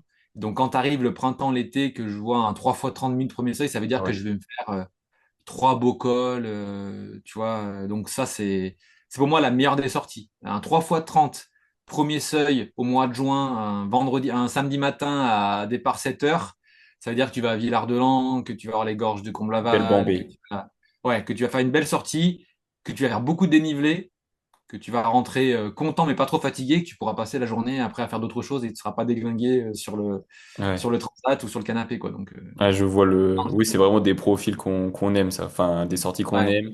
Tu vois du paysage et il y a cet effort qui est ni trop dur ni trop simple. Ouais. Nickel. Et Et du coup, mais tu vois, c'est marrant parce qu'il y en a qui. moi, j'ai des coureurs, le LT1, vraiment, ça les dégoûte, quoi. Ah ouais? Bah, dans le sens, pour eux, c'est ouais, moi, il faut que j'aille me faire des sprints, il faut que j'aille me mettre en zone 5. Enfin, Ok. vraiment d'un cycliste à un autre, c'est très particulier. Certains ont Mhm. besoin d'aller se dépasser à chaque entraînement, Mhm. d'autres ont besoin de souplesse, toi, un peu ce truc un peu mou, un peu chaleureux, un peu Mhm. sympa qui travaille au premier seuil, et d'autres ont besoin d'aller se cartonner, d'aller se mettre des séances intenses. Bon, après, Ok. le rôle du coach, c'est de nuancer et d'avancer Ouais. avec ses billes d'un peu de tout, quoi. Ouais, faut Pas que. réussir à tout contrôler parce qu'il y a un peu de tout à développer et on peut pas faire tout le temps Exactement. tout ce qu'on aime, Faut tout quoi. faire. Mais Ouais, moi, exactement. je serais plus de ta partie. Je serais plus, Ouais, on part, on passe une belle journée dehors c'est bien ça. que, que me mettre métal. J'aime pas trop souffrir. Ouais. Nickel. Et vous passez sur quelle plateforme, du coup, pour l'entraînement? On parle sur intervalis.icu. Ok. Donc moi, c'est là où je fais le coach et c'est là où mon coach me coach. Enfin, tu vois, donc c'est Mhm. vraiment un outil. C'est vraiment un outil. Alors, c'est un outil magique pour ceux qui aiment les chiffres, la data, la précision, l'analyse. Si on Mhm. n'aime pas aller voir, créer des graphiques, parce qu'en fait, on peut tout faire. C'est un truc un peu agile. Tu vois, c'est un truc de développeur, quoi, en gros. Donc, en fait, Mhm. tu peux créer des graphiques à ta sauce. Tu peux tout monitorer, tout suivre, tout évaluer. Donc, il faut juste bien exploiter les données, ne pas en utiliser trop, choisir les bonnes. Mais voilà, c'est super plateforme intervalle.icu. Oui, oui, j'ai eu quelques échanges du coup avec des athlètes dans ce Ouais, podcast et certains m'ont envoyé des données de cette plateforme. Et ouais, en effet, ça fait beaucoup plus geek ouais, que toutes les autres, quoi. C'est vraiment, ils nous complètement. les envoient, tu es obligé de pisser les yeux et faire attends. Qu'est-ce Ah que oui, c'est ça que y tout ce est, qui est ça en parle de dessous? ça. Exactement. Il y a un petit effort de concentration. Ok, et du coup, sur cette plateforme-là, est-ce que du coup, le coach, toi ou du coup ton coach, est-ce que du coup, il y a des points de vigilance qui sont apportés en plus dans la séance? Il y a bien évidemment le thème, 3 fois 30 minutes par exemple, mais est-ce qu'il y a à l'occasion moyen de mettre un commentaire? Quels sont les points de vigilance que ton coach ou que toi tu te mets pour réussir cette séance? Les critères qu'il faut que tu remplisses? Alors, les critères, il va être qu'à la fin du volume que tu as fait au premier seuil, spontanément, quand on te dit quel RPE tu as ressenti sur l'effort, ça soit un 3, 4, voire 5 quand tu fais un 3 fois 30 à la fin de bloc, mais tu peux pas mettre 6, 7, Hmm. 8. On parle bien de ressenti post-effort, on parle pas de sensation. La sensation, c'est je me sentais mauvais, mais j'ai senti que l'effort était correct. Quoi. Tu vois, il Hmm. y a ces deux parties. Donc, si spontanément, à la fin de la sortie, tu réponds RPE 6, 7, et que deux fois d'affilée, c'est ça. Donc, ça, c'est warning. Ça veut dire soit le premier seuil était surévalué, et ça peut être le cas, parce qu'il Hmm. n'a pas été évalué depuis très longtemps, et finalement, tu l'as perdu un petit peu. Voilà. Et après, les warnings que le coach pourrait regarder, en tous les cas, moi, c'est ce que je fais. C'est comment est-ce que se comporte ta FC euh, dans chacun des intervalles, comment est-ce qu'elle évolue si on fait trois blocs, comment est-ce qu'elle évolue d'une séance à un autre, est-ce qu'elle reste toujours à la même valeur.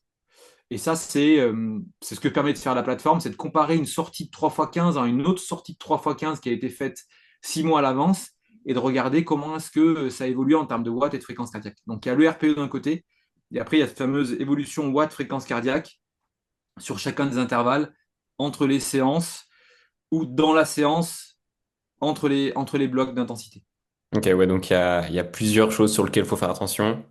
Ouais, Et c'est cette fameuse du coup puissance à respecter et aussi du coup checker en même temps le cardio pour voir ouais. faut pas que ça dérive. Oui, pardon, excuse-moi, c'est vrai que toi, tu vois le côté dans la séance, donc exactement ce que tu viens de dire. Oui. Moi, j'étais un peu plus sur Oui, après-séance, mais mais du coup en fait, même dans la séance, tu sais, quand on dit il faut mieux être 10 watts en dessous que, hmm, que, que 10 watts au-dessus, ça veut dire quoi? Dans ce fameux écran Garmin où tu vois évoluer tes watts et ta FC par hmm, intervalle. Si RPE 3, premier intervalle, RPE 2. Deuxième intervalle, RPE 2. Troisième intervalle, un peu de dérive cardiaque, le cardio monte un peu, mais toujours RPE 2, voire 3. Nickel. Si par contre, la semaine suivante, tu refais, tu passes 3x15 à 3x20, ou exemple 3x20, tu commences RPE 3. Deuxième intervalle, RPE 4. Troisième intervalle, tu commences l'intervalle, tu dis, putain, c'est fou, j'ai hmm. l'impression d'être RPE 6. Bah là, tu descends un peu tes watts. Ta FC va du coup normalement descendre un tout Oui. petit peu. Tu es un peu en dessous de la cible, mais à la fin, tu régules un petit peu. Donc, il y a pendant la séance aussi cette capacité à ne pas être, tu vois, complètement euh, Oui. abruti par ce qui est marqué sur l'écran, il faut aussi avoir ce côté RPE qui vient aussi guider la plage que tu peux avoir parce que des fois, entre 190 et 205 watts, à 190, eh ben, on est toujours quand même autour du premier seuil, donc on va quand même le travailler. C'est pas une Mm. barrière miracle à un watt près, hein.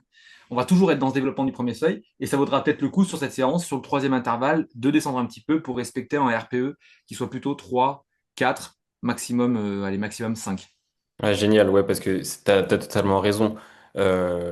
Les critères de réussite avant la séance et de toute façon les critères du coup qui seront évalués entre guillemets à la fin pour savoir si c'est bien réussi, ça vaut aussi que pendant la séance il faut être capable voilà de gérer son effort, d'être intelligent face à l'exercice demandé et du coup d'adapter. En effet, bah t'as eu raison peut-être à la baisse à un certain moment pour vraiment respecter les consignes de la séance. On est sur un thème que t'as développé, que tu développes et c'est ce thème-là qu'il faut respecter. Et ce thème, c'était SV1. C'est pas forcément, bah, si la puissance doit baisser, bah, tant pis, elle baissera. Et de toute Elle sera façon, mieux plus tard. la semaine prochaine, voilà, c'est ça. Exactement. Il y a d'autres entraînements. Ok, parfait. Mais donc, du coup, on n'est plus trop loin là d'enfiler nos chaussures, d'allumer le compteur. Est-ce qu'avant de monter sur ton vélo, il y a des choses, une routine, que ce soit une petite séance d'étirement, de mobilité ou une façon particulière de te préparer? Voilà, un petit tips d'avant-séance auquel tu fais attention. Alors, pas de tips d'avant-séance pour cette sortie-là, parce que comme c'est quand même une intensité qui est pas élevée, il n'y a pas forcément de vigilance particulière à porter. Et puis l'échauffement, vous pouvez le faire sur encore une fois 10, 15, 20, 30 minutes. Donc vous allez pouvoir faire un peu de danseuse, prendre une petite bosse, voilà, vous mettre un peu en confort. Voilà, pas de rituel. Je réfléchis moi à l'intégrer. Je vais tester l'application GoWOD. Mhm. Je sais pas si, si je prononce très très bien. Je peux pas Euh, t'aider, mais je vois de quelle application tu parles. Donc, pour voilà, la prononciation, je me risquerai pas. je vais faire un test de mobilité et voir un petit peu où est-ce que j'en suis et travailler tout ça. Et puis, ça permet aussi d'avoir une mise en route.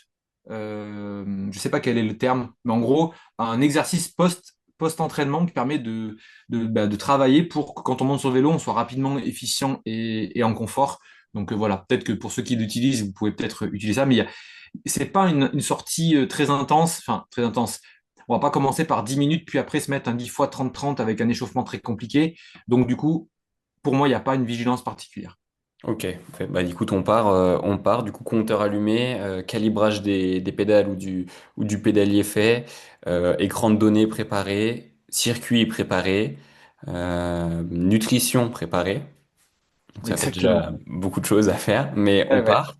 Un échauffement, du coup, que tu as dit qu'il pouvait se faire assez cool parce que c'était pas une séance trop taxante. Du coup, bah, ce que je te propose, c'est qu'on attaque sur le corps de séance directement. On arrive sur cette première série de puissance. Comment on l'aborde le mieux possible? Tu te mets directement au watt que tu as dit. Tu secondes pas trop de capteurs de puissance. Est-ce qu'il n'y a pas des pièges dans lesquels il ne faut pas tomber? Voilà. Comment on fait pour aborder cette première séance? Quand c'est au Cette watt première qu'on va série. rouler, quand c'est au watt, par exemple, si tu roules à 180 ou 170 watts parce que tu es en zone 2 et que ta séance elle est à 200 watts, tu peux te mettre directement à 200 watts parce que tu ne vas pas avoir Hmm. une augmentation de 170 à 300 watts pour aller faire ou 350 watts pour aller faire de la PMA. Donc, tu peux te mettre directement à l'intensité. Ça ne va pas demander trop d'efforts.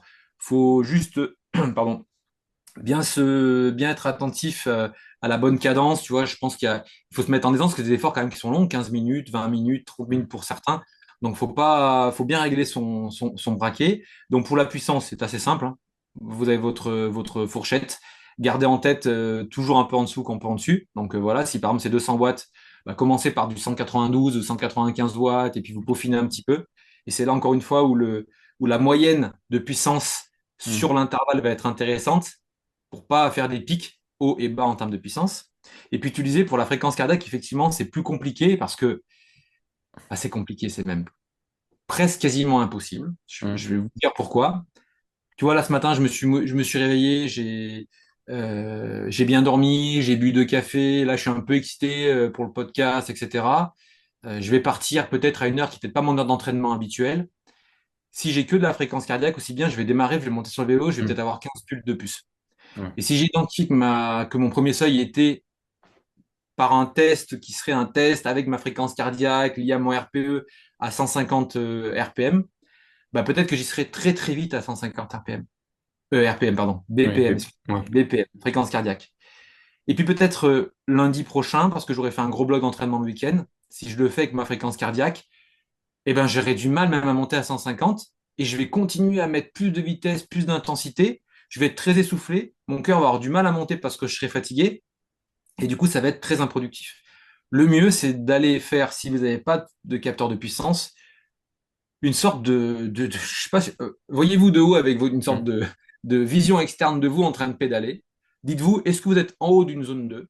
Est-ce qu'en termes d'effort, de ressenti d'effort, de gainage sur votre vélo, vous êtes dans quelque chose qui est, allez, une sortie que vous allez pouvoir tenir avec aisance, vous allez rentrer dans un état de fatigue normal? Ou alors, est-ce que vous êtes déjà dans du tempo, c'est-à-dire Mm. un essoufflement qui est trop maintenu? Vous n'arrivez plus à faire des phrases, vous pouvez même plus prendre le temps de finir un bout de phrase. Voilà, c'est trop. Donc, je pense qu'il faut plutôt regarder la façon dont on fait les phrases, la façon dont on respire, la façon dont on transpire, plutôt que de regarder la fréquence cardiaque si vous n'avez pas de capteur de puissance. C'est une vision un peu globale que vous devez avoir de votre effort.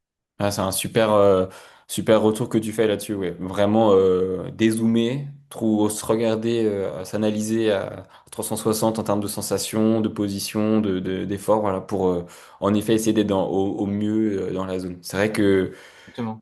pas de capteur j'en ai pas de capteur à l'extérieur et c'est vrai que on est assez dans le flou quand même. Ouais, Et ta FC, elle dérive beaucoup. Si tu as tendance à te dire, bah, forcément, au bout de 40 minutes de sortie, tu es plutôt frais. Tu ouais, vas dans une bosse, tu te dis, bah voilà, j'essaie de monter à 160 en BPM ou à 150.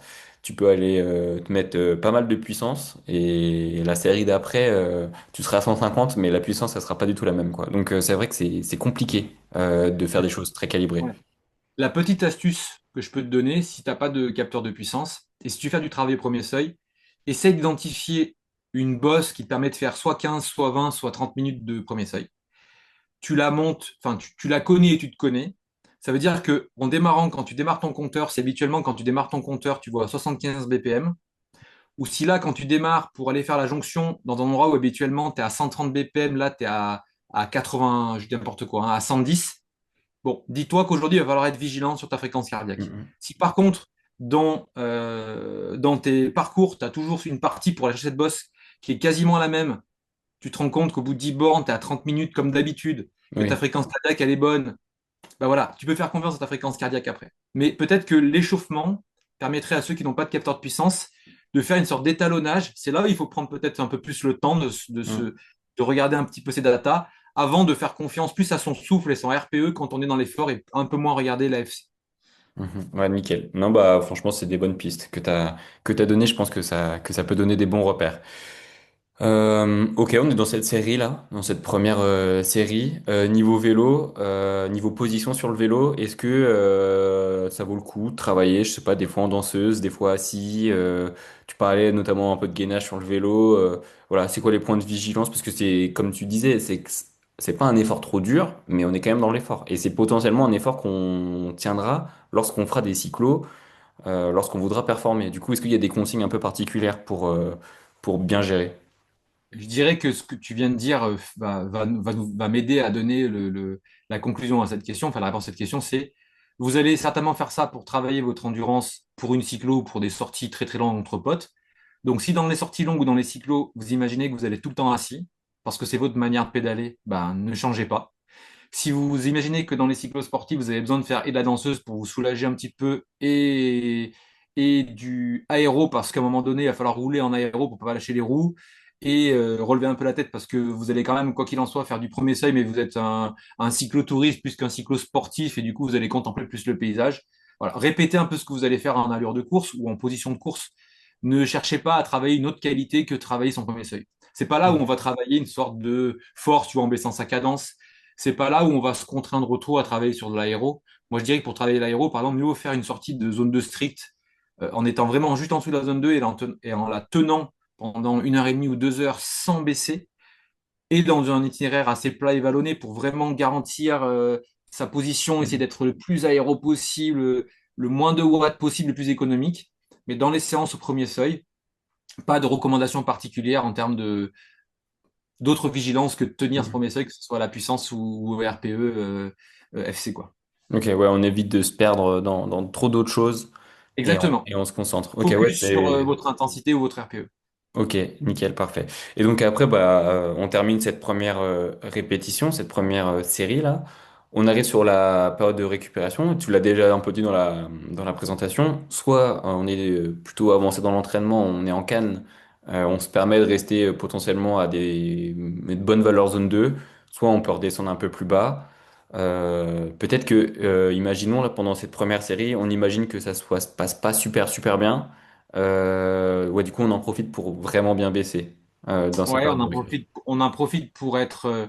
Alors déjà, on peut allonger la récup, parce qu'il n'y a pas de Hmm, temps de récup.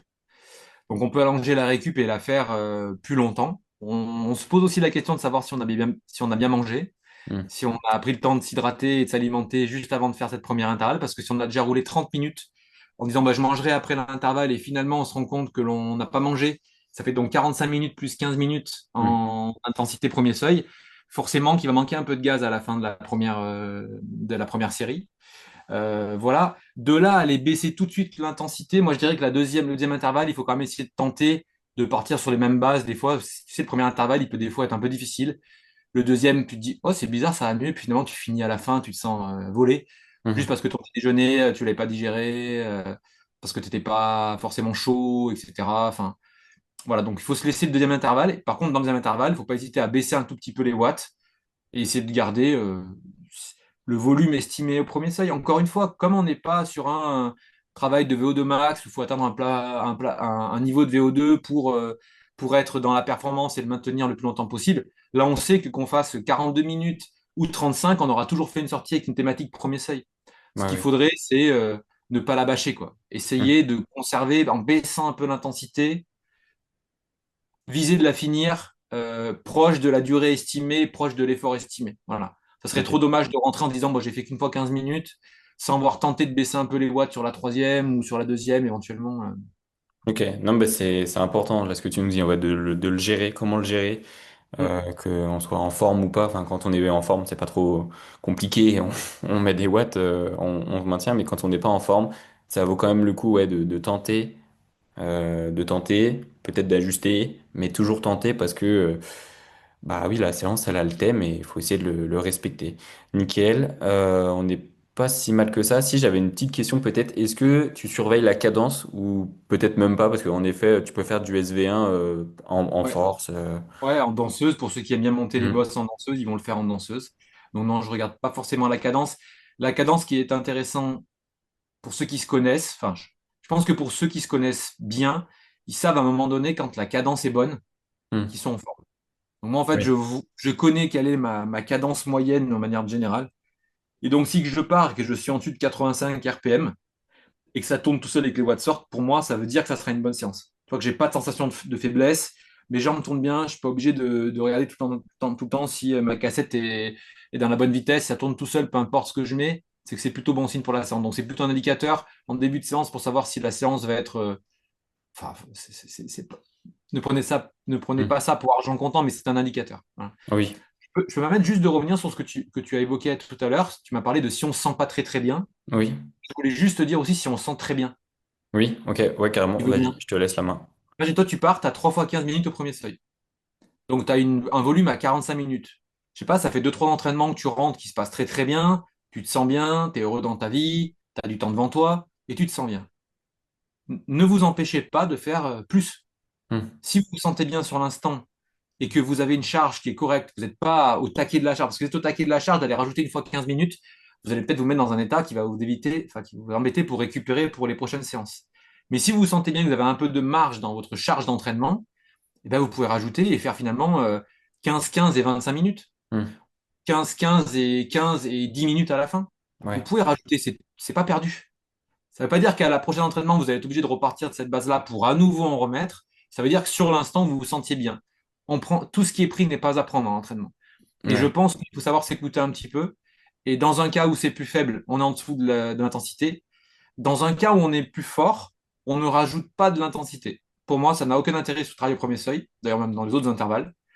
On va par contre rajouter de la durée pour travailler sa durabilité sur le travail au premier seuil. Ça, je pense que c'est plus bénéfique. Ouais, ouais, non, mais c'est un bon point que tu dis. tout en ayant bien précisé, et ça c'est chouette parce qu'à chaque fois tu précises enfin tu dis des choses, mais t'en dis pas qu'une, t'en dis plusieurs, tout en veillant à pas faire exploser la charge au global. Parce que en Exactement. effet, c'est un entraînement, et comme on l'a dit, bah, comme tu l'as dit un peu plus tôt, quand on s'entraîne avec un coach ou qu'on s'entraîne autrement, de toute façon, c'est un ensemble d'entraînements qui nous fait progresser, et donc du coup, Ouais, ben, si ouais. tu veux, ça, c'est la posture du coach. Enfin, c'est celle que moi je kiffe. C'est que tu donnes des recommandations, tu accompagnes la tête à faire des choix. Par contre, tu gardes quand même un fil conducteur, toi, pour éviter que le choix qu'ils prennent soit toujours le choix de Mhm. trop. Parce que le Mhm. problème, c'est que quand on prend un coach, on est motivé, on veut performer. Si on le paye, c'est pas pour rien, c'est pour avoir des résultats ou pour apprendre des choses. Donc, je veux lui aussi, il y a certains qui veulent aussi montrer qu'ils Oui. sont forts, montrer qu'ils s'avancent, montrer qu'ils sont appliqués. Donc, ils vont toujours vouloir en faire plus. Toi, donc, tu es là juste pour mettre le drapeau rouge Ouais. de la seule condition, c'est que tu sois à la fin de ta sortie, bah, par exemple pour la sortie premier seuil, ok si tu rajoutes un peu de durée, mais pas d'intensité, et ok si à la fin tu ne triches pas pour me faire plaisir ou pour te mentir, et tu renseignes 3 ou 4 en RPE. Si à la fin, en rajoutant 15 minutes, tu ne triches pas et tu mets RPE 5 voire 6, ça n'a eu du coup aucun espèce d'intérêt. Ça veut dire que tu as fait quelque chose qui n'était pas dans l'idée de travailler ta durabilité et ce sentiment, premier seuil, sensation 3 ou 4 en termes de RPE, je suis capable de cool de durer dans le temps. Voilà. Donc il Ouais. faut avoir un peu cette analyse un petit peu croisée. Désolé, ça va être un petit peu long, mais je vais rajouter encore quelque chose. Et je pense que c'est utile. Si vous vous sentez bien, vous pouvez aussi commencer par travailler pendant longtemps votre travail en zone 2, votre échauffement en zone 2, Mhm. et repousser le plus tard possible au travail au premier seuil. Donc moi, ce que j'aime bien faire, c'est varier en fonction des athlètes et de leur profil.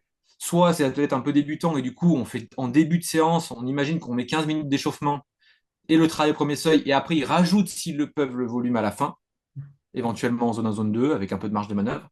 Soit vous demandez à l'athlète de partir pour 2 heures de zone 2 strict, et à la fin, tout à la fin, donc après avoir fait de la charge, après avoir fait des heures de sel, vous incluez vos intervalles au premier seuil. Ou alors, de manière encore plus spécifique pour les cyclosportifs, parce qu'il y a des parcours qui s'y prêtent, vous allez reproduire un petit peu ce que vous allez trouver sur votre cyclosportif, puisque peut-être que vous aurez un col initialement. Par exemple, GFNY de Cannes, il y a le Tanneron qui arrive assez tôt. Pour ceux qui pensent qu'ils ne pourront pas être au seuil 2, certains vont le monter à fond, hein, mais d'autres vont peut-être le monter au premier seuil, parce que pour eux, c'est max qu'ils peuvent tenir sur 110 bornes. Eh bien, travailler un intervalle au premier seuil au départ, Ouais. laisser une grande marge de récupération en zone 2 au milieu, dire 30-45 minutes, et peut-être aller chercher en reproduisant un deuxième col plus loin dans le temps.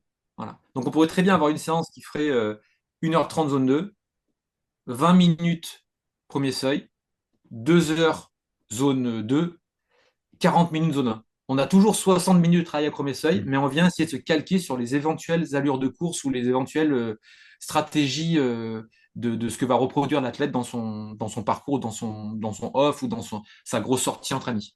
Non, mais c'est super, t'as décliné plein de variantes différentes qui sont hyper intéressantes, qui s'adaptent du coup en fonction du profil de l'individu et aussi en fonction potentiellement bah, de la course, en effet, de l'objectif que l'on a en question, parce que c'est en effet hyper intéressant de réussir à reproduire des efforts qui se rapprochent de ce qu'on va faire ensuite le jour J pour bah, du coup performer au mieux. Donc bah, nickel, franchement, là encore dans cette partie d'épisode où on a été dense. On a parlé aussi de la nutrition un peu précédemment, du coup, je vais pas trop y en revenir. Peut-être, est-ce que niveau hydratation, tu as des repères que tu utilises, toi, ou pas spécialement? C'est vrai que, pour le coup, j'ai pas d'idée sur la quantité d'eau, d'hydratation. Je remplis mes Pour bidons, quoi, arriver à mais... bien. Alors, certains boivent peu, certains boivent Mm. énormément. Il n'y a pas de repères extrêmement précis, mais on dit que 0,5 litres à l'heure, c'est le minimum. Enfin, en tous les cas, c'est le minimum. Mhm. C'est ce qui est logique à consommer quand on fait du vélo. Vous verrez que si vous travaillez du LT1 avec une température un peu chaude, ben, du 75 millilitres, c'est pas 750 millilitres, c'est pas déconnant à l'heure. Et puis du coup, si vous faites comme moi, que vous mettez des glucides dans vos bidons, ben, ça vous assure une consommation de glucides nécessaire. Donc par Mhm. exemple, moi, 3 heures avec du travail au premier seuil, donc on va dire 60-70 grammes, donc deux bidons de 75 centilitres avec 90 grammes de glucides par bidon, 180 grammes au total, 3 fois 6, 18. On est dans l'apport bas, mais l'apport théorique, donc avec derrière un petit gel au cas où, ou une petite pâte de fruits au cas où. Et du coup, ben, je bois et je m'alimente. Donc en fait, Du moment qu'on a compris qu'il fallait s'alimenter sur le vélo, c'est quand même bizarre de pas boire. Oui. Parce que Oui, ça voudrait oui. dire qu'on ne fait que manger des trucs dans sa poche et ça devient compliqué.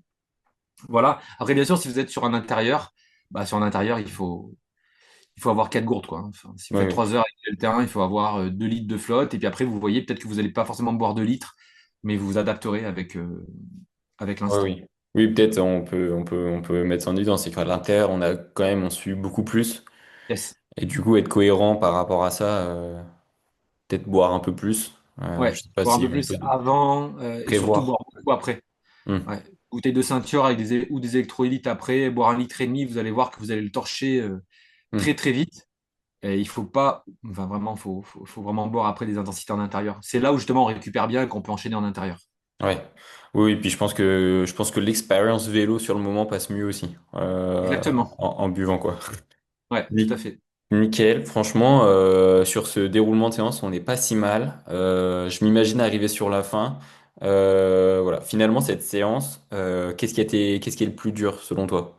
Est-ce que c'est musculaire? Est-ce que c'est cardiaquement? Est-ce que c'est mentalement? Parce qu'il faut être quand même assez vigilant. Qu'est-ce qui serait le plus dur potentiellement? Le plus dur, c'est de bien se connaître pour bien la faire. Le Hmm. plus dur, c'est avoir une belle base de travail, bien déterminer son premier seuil, parce qu'une fois qu'on l'a déterminé, en fait, la séance, elle est assez simple à faire. Et arriver, donc ça, c'est la première chose. Et la deuxième chose qui serait un peu difficile, c'est arriver à prendre du recul à l'intérieur de la séance. Ça demande un peu de.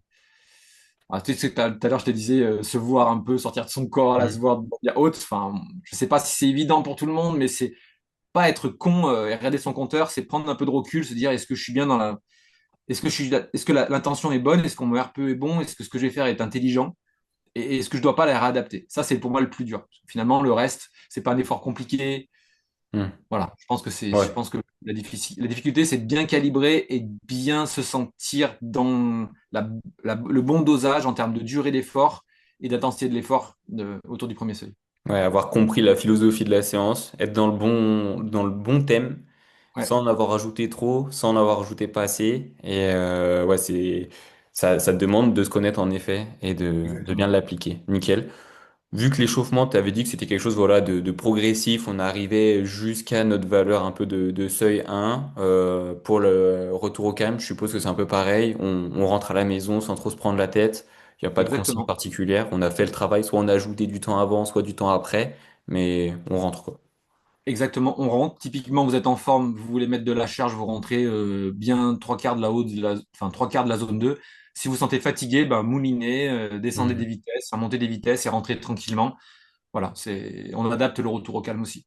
Ok, bon, nickel. Du coup, bah, ça y est, là, on a déchaussé, on arrive à la maison. On va passer au troisième temps. Du coup, le bilan et un peu tous les apprentissages de cette séance, parce que je pense qu'il y en a pas mal. T'arrives à la maison, toi, le premier réflexe, ça ressemble à quoi? Ça ressemble à je vais dans le canapé ou ça ressemble à je regarde les données? En général, j'attends, je suis à l'extérieur, je Hmm. pose mon vélo, je regarde mon compteur et je vais regarder. Je le fais tout de suite. J'aime bien le côté belle réalisation. Donc en fait, quand Hmm. tu vas dans intervalle.icu, tu vois rapidement toutes ces belles couleurs. Et Hmm. pour moi, il y a des codes couleurs dans le premier seuil. Donc quand tu vois ce côté un peu jaune là, et que tu viens sélectionner tes trois intervalles au premier seuil et que tu vas marquer par exemple 250 watts, 147 BPM, 251 watts, 148 BPM, 257 watts, 153 BPM, donc tu es bien dans tes plaques. Voilà, pour moi, la séance là, elle prend tout son sens. Ça veut dire qu'elle a été intelligente, de sa création à sa réalisation. Et c'est là où je trouve que c'est un petit moment sympa, quoi. Voilà. Ok, J'aime bien ouais, ouais, appliquer du travail. c'est la récompense finalement de la Ouais, séance. Ça a vraiment ce ouais, côté. Puis c'est vrai que c'est hyper satisfaisant. Enfin, c'est vrai que les courbes, pour le coup, j'imagine encore plus sur ce site-là, mais ouais, elles sont assez révélatrices de ce que tu as fait. Et parfait. Et du coup, sur cette plateforme, t'en profites pour faire un retour à ton coach ou ouais, comment tu fais ce retour d'expérience, retour de séance? du coup, sur Garmin, moi, tu peux le mettre de manière automatique. À la fin de ta séance, tu peux donner ton RPE et tes sensations. Hmm. Déjà, très rapidement, tu ne mens pas, tu mets ton RPE et tes sensations. Ouais, tu le fais Marquer tout de un suite. Ouais, en fait, c'est avant d'enregistrer ta sortie. Tu sais, il te fait une sorte de Hmm. déroulé récapitulatif. Tu mets ton RPE et tes sensations. Tu mets ce que tu as consommé aussi en eau et en kilocalories. Hmm. Ça met aussi pour monter dans l'intervalle ICU la quantité de ce que tu as bu, etc. Donc, ça va d'avoir aussi un Ah oui. suivi sur ton hydratation, sur mécaniquement, quand tu rentres tes kilocalories, il va déterminer que c'est du sucre, donc il va injecter, donc consommer X grammes de Mhm. CHO, donc de glucides. Moi, je le remets aussi à la main si besoin dans l'intervalle.icu pour expliquer ce que j'ai consommé en termes de glucides. Je le partage aussi sur Strava, pour ceux qui iront voir. Je mets à chaque fois Ok. consommation de glucides et consommation en eau. Voilà. Et s'il y a besoin de commenter, je commente la séance. Le coach peut recommenter s'il le souhaite, mais c'est pas Ouais. nécessaire. C'est juste, ça fait un corps de carnet d'entraînement. Et tu pourrais lire un truc comme excellente sensation pour cette troisième sortie, premier seuil. Le coach peut du coup se dire, OK, ça fait 3 fois qu'il Mhm. met RPE 2 ou 3, mais pas plus, alors qu'on rallonge. La Mhm. fréquence cardiaque bah, n'augmente pas. Les sensations sont bonnes. Il y a peut-être une réflexion à avoir sur son évaluation de premier seuil. Est-ce qu'il n'a Ouais. pas augmenté? Est-ce que si on ne le décale pas de 10 watts, ou si on ne fait pas un test, ou si on ne fait pas un test de lactate, etc., on ne trouverait pas un seuil plus haut. Donc, il Mhm. faut rapidement que le coach vienne l'élever parce que si on travaille en dessous, il ne sera pas assez productif dans le temps. Donc, il faut le réévaluer. Voilà. Et Ok. moi, je fais pareil avec tous mes athlètes. Ce que je fais, c'est que je regarde les sorties dans le détail. Et ce qui est le plus important pour moi, alors Cédric, qui regardera, il écoutera certainement ce podcast, mais il est attentif à ça. Il dit si on veut accompagner un athlète, s'il n'y a pas de RPE et de sensation, bah, c'est impossible en fait. Les Mhm. data, c'est bien, mais s'il n'y a pas RPE et sensation, ça sert à rien de me demander de contrôler ta séance. Je ne peux pas être à ta place, je ne peux pas savoir si tu étais bien, si tu étais dans la bonne sensation, et donc du coup, je ne peux pas t'accompagner. Donc RPE et sensation. Ouais, mais nickel, et ça me donne des billes pour parler un peu de l'interprétation et du coup de la progression de cette séance. Ça peut être une sorte de séance qui va te permettre de suivre la forme en fait. Si tu notes Bien sûr. correctement tes temps, tes watts, tes BPM, du coup au cours du coup d'un cycle et au cours de la saison, comme tu as dit, ouais, il y a des choses qui vont devoir s'adapter, normalement. Disons que comme tu le fais régulièrement, ce travail au premier seuil, tu as des repères. Hmm. Donc, de bloc en bloc ou d'entraînement en entraînement, si les blocs reviennent toutes les tous les 3 mois, je dis n'importe quoi. Si tu recommences un bloc premier seuil et que tu te rends compte que tu pédales et que tu sens même pas les pédales, alors qu'avant c'était 250 watts, tu vois que ta fréquence cardiaque elle a baissé de 4 BPM ou 5 BPM sur la même puissance, bah, en fait c'est juste un moyen de te rassurer et de voir que tu progresses. Mhm. Parce que ça veut dire que ton premier seuil est monté, ça veut dire que quand tu vas être dans une cyclosportive, eh ben, tu vas tenir plus longtemps en dessous de ce premier seuil et tu vas aller plus vite. Si en plus de ça, tu as réussi à perdre entre temps, parce que c'est vrai que tout ce qui est zone 2 et premier seuil, ça consomme énormément d'énergie. Donc, Oui. c'est super hein, de travailler en zone 2 pour dégraisser un petit peu. Si tu arrives en plus à baisser de 2-3 kilos et que tu arrives à gagner des watts, Ah oui. baisser de l'AFC, là, tu commences déjà à te dire, bon, là, Ouais, le gain de là forme est pas mal. moi, comparé à moi-même de l'année dernière, je me sens là, quoi, tu vois. Je me sens Mhm. en dessus. Et c'est une belle mesure étalon pour moi aussi, le premier seuil. Ah non, ça peut être vraiment hyper satisfaisant dans le temps, ouais, de suivre, d'avoir pris le temps de faire les choses correctement dès le début. Après, c'est comme tout, hein, ça demande du temps de mettre les choses correctement en place. Mais une fois que c'est fait, en termes de suivi, et ensuite en termes de progression et du coup de satisfaction, d'envie de donner plus, Ouais, bah, là pour le coup, les signaux, ils sont assez clairs. En tout cas, ouais, de ce que je comprends, tu les as clairement devant toi. Mais ça, c'est le scénario du coup positif. ouais. Sachant que tu en as un peu parlé, le négatif, tu l'as un peu adapté dans la séance. On peut diminuer, augmenter la récup, diminuer l'intensité en récup, peut-être baisser légèrement l'intensité pendant les efforts. Sachant que je suppose que en s'entraînant au seuil 1, on peut pas, on peut pas devenir moins bon de manière générale si on s'entraîne. Donc ce scénario négatif, il pourrait exister peut-être que sur la séance, peut-être que sur la semaine si on est fatigué, mais Il peut pas exister sur à la 2 mois, reprise. quoi. Oui, Il peut voilà. exister à la reprise. Tu Ah vois, moi, oui. j'ai fait la reprise. Je me suis pas entraîné très correctement durant tout l'été. J'ai un peu mis les mains devant les yeux en me disant, ouais, t'inquiète, c'est bien, toujours 260 watts ton premier seuil.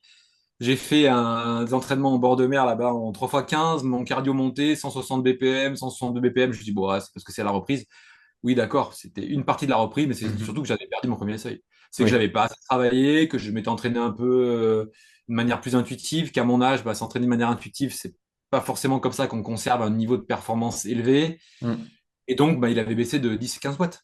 C'est juste, en fait, si vous reprenez l'entraînement, ne partez pas sur votre niveau SV1 dans votre coupure. Même si c'est Mhm. 10 jours. Même si vous avez coupé que 10 jours. Vous verrez que c'est contre-productif. Et puis, bah, si, par contre, tu t'entraînais depuis plusieurs mois, donc tu es en plein milieu de l'entraînement dans l'année, et que ton premier seuil, enfin, tes entraînements premier seuil sont à chaque fois difficiles, c'est peut-être que tu travaillais énormément ton seuil 2 ou d'autres qualités. En général, quand on travaille toutes les intensités, on tire ce premier seuil. De manière générale, enfin, quand on n'est pas un sportif de très haut niveau Mm. et qu'on travaille toutes les intensités, en général, ça vient tirer un peu Oui. l'ensemble vers le haut, hein. Donc, ça serait déconnant de dire que quand on travaille que du seuil 2, on développe pas le seuil 1. C'est pas vrai à 100%. Mais ça voudrait juste dire, est-ce que je l'ai pas négligé? Est-ce que je dois pas recommencer un peu plus bas pour à nouveau essayer de le remonter et garder mon deuxième seuil à un certain niveau? Donc voilà. Et après, c'est vrai que bah, j'ai découvert ça avec Cédric. Lui, il fait travailler beaucoup la séance au niveau du tempo bas, c'est-à-dire juste en dessus du premier Ouais. seuil. Moi, je faisais travailler que le premier seuil avec mes athlètes, et du coup, je change aussi, tu vois, mon prisme par rapport à ça. C'est le côté ruissellement quand on travaille Ouais. avec des gens expérimentés. Et ben, ça permet aussi de le solliciter différemment, ce premier seuil. Et donc, peut-être qu'à un moment donné, vous ne pouviez plus le tenir parce que vous l'avez toujours travaillé à la même intensité. Il a baissé un tout petit peu, mais peut-être que maintenant, c'est le moment où il faut travailler un peu dans du tempo bas, des intervalles un peu courts, où vous allez le retirer, une autre manière de le stimuler. Ok, ouais, je vois. Bah, c'est des chouettes pistes que tu donnes. Et voilà, ça c'était du coup dans l'interprétation globale à peu près de la séance. Toi personnellement, du coup, là c'était la reprise. T'as dit que du coup t'as un peu progressé. T'avais à peu près à 250 au bout d'un bon mois d'entraînement. Après, quand on parle d'un mois d'entraînement de ta part, c'est quand même pas juste du SV1 ou juste de l'endurance. T'as fait bah, tout ce que peut contenir un entraînement qu'un coach donne. Donc, il y a des choses qu'on aime un peu moins. Il y a de la musculation, il y a des choses à côté du vélo. Donc voilà, c'est global, hein, évidemment, cette progression. Mais du coup, oui, tu vas le suivre. Tu tendrais vers quoi comme données euh, Aujourd'hui, là, comment est-ce Ouais. que je l'estimerai aujourd'hui? Bah, je pense qu'il est revenu à 260 watts, parce que Mhm. j'ai fait du travail de tempo basé sur mon travail de premier seuil, et je retrouvais en termes de RPE et de fréquence cardiaque des valeurs que j'avais à l'étalon de mon premier seuil il y a quelques Ok. semaines de ça ou même avant. Donc en Ok. fait, si tu veux, aujourd'hui j'ai un 4 fois 10 minutes à tempo par exemple. Ouais. Il est possible que dans la première intervalle à tempo, donc qui sera plutôt un 260 puisqu'on a gardé pour l'instant Ouais. 250, eh ben, je me rends compte que je suis quasiment dans les mêmes sensations que ce que j'aurais pu produire il y a un mois de ça à 250 watts avec les mêmes fréquences cardiaques, les mêmes Mhm. RPE. Donc je pense qu'on en rediscutera avec Cédric. C'est pas hyper important à 10 watts près, Oui, mais je oui. pense qu'à un moment donné, on va le bouger mécaniquement pour qu'à chaque fois que je revienne travailler autour de ce premier seuil, ben, je vienne le pimper un tout petit peu pour qu'il continue et qu'il essaye de progresser encore. Voilà. C'est là qu'on voit que c'est intéressant le suivi de Ah bah de toute manière façon, générale. tu sais, c'est difficile de prendre de la hauteur sur enfin, c'est difficile de faire soi-même sa propre auto-analyse. Déjà, quand on est sur le vélo, c'est déjà compliqué, on en parlait tout à l'heure. Après, de prendre du recul sur ce que l'on produit, ce qu'on fait à l'entraînement, ça demande déjà de la connaissance et une prise de recul par rapport aux résultats qu'on obtient. Et donc, moi, je trouve que le coaching, enfin, d'être accompagné, si on peut se le payer, parce que c'est pas donné. Mhm. Moi, je suis pas donné, personne n'est donné. Enfin, Oui, oui. c'est un vrai truc, mais ça, c'est une parenthèse un peu enchantée. Tu vois, tu prends un coaching pendant un an, bah, tu apprends tellement de choses, tu te vois Oui. tellement différemment et tu arrives à mettre des choses en place superbes. Donc là, typiquement, voilà, typiquement, je n'ai pas travaillé en premier seuil, quasiment pas, Mhm. dans la période. J'ai travaillé en dessus, j'ai travaillé de la force, j'ai travaillé beaucoup de zone 2 strict, donc un haut niveau d'intensité en haute zone 2, mais pas du premier seuil. Et ben, il a quand même bougé. Oui. Donc ça veut dire que, outre toutes les séances, toute la séance qu'on a évoquée ensemble, s'entraîner régulièrement, avec de la qualité de l'entraînement, va quoi qu'il en soit impacter les seuils, notamment le premier. Ah oui, oui. Non, c'est sûr, c'est sûr. Vraiment, enfin, de toute façon, on te suivra hein, au cours de l'année et on verra bien comment ça va J'espère. avancer. J'espère que ça va avancer. Sans vouloir te mettre des pressions, évidemment, hein. C'est Bah, juste, on bien va te sûr. suivre, ne t'inquiète pas. Est-ce que tu vois des choses à ajouter pour ce bilan de séance? Je pense Non, qu'on a je fait pense qu'on a beaucoup. fait, c'était très complet. Ouais, je pense qu'on a pris un Mm. petit peu de temps. J'espère qu'il y en a encore qui seront restés jusqu'au bout du podcast. Je l'espère aussi. Non, non, voilà, pratiquer, tester, essayez si vous avez jamais fait cette séance, elle ne mange pas de pain. Il y a plein d'autres possibilités. On n'a pas parlé des évolutions possibles, under, LT1, mais on a déjà cette Ouais. séance de base que vous pouvez tester. Et franchement, je pense qu'elle sera bénéfique pour tous les cyclosportifs et tous les cyclistes qui veulent juste améliorer leur résistance et faire des belles sorties entre potes. On n'a pas besoin de faire des courses pour écouter des podcasts sur la séance à faire, Mm. mais voilà. Je pense qu'il faut que vous testiez. Ok, bah nickel. Bah écoute, je fais la conclusion. Merci pour cette présentation de séance. Pour rappel, du coup, c'était une séance de travail autour du seuil 1.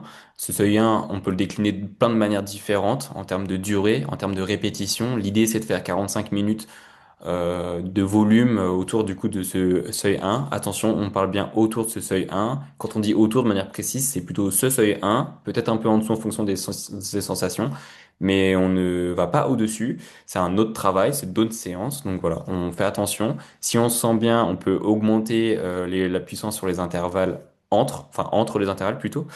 Mais donc voilà, on fait attention, on est vigilant, on s'écoute. La chose importante, comme tu l'as dit, c'était du coup de s'observer, d'observer pédaler, d'observer sa fréquence cardiaque, d'observer du coup sa puissance et du coup d'avoir des indicateurs pour du coup réaliser correctement cette séance.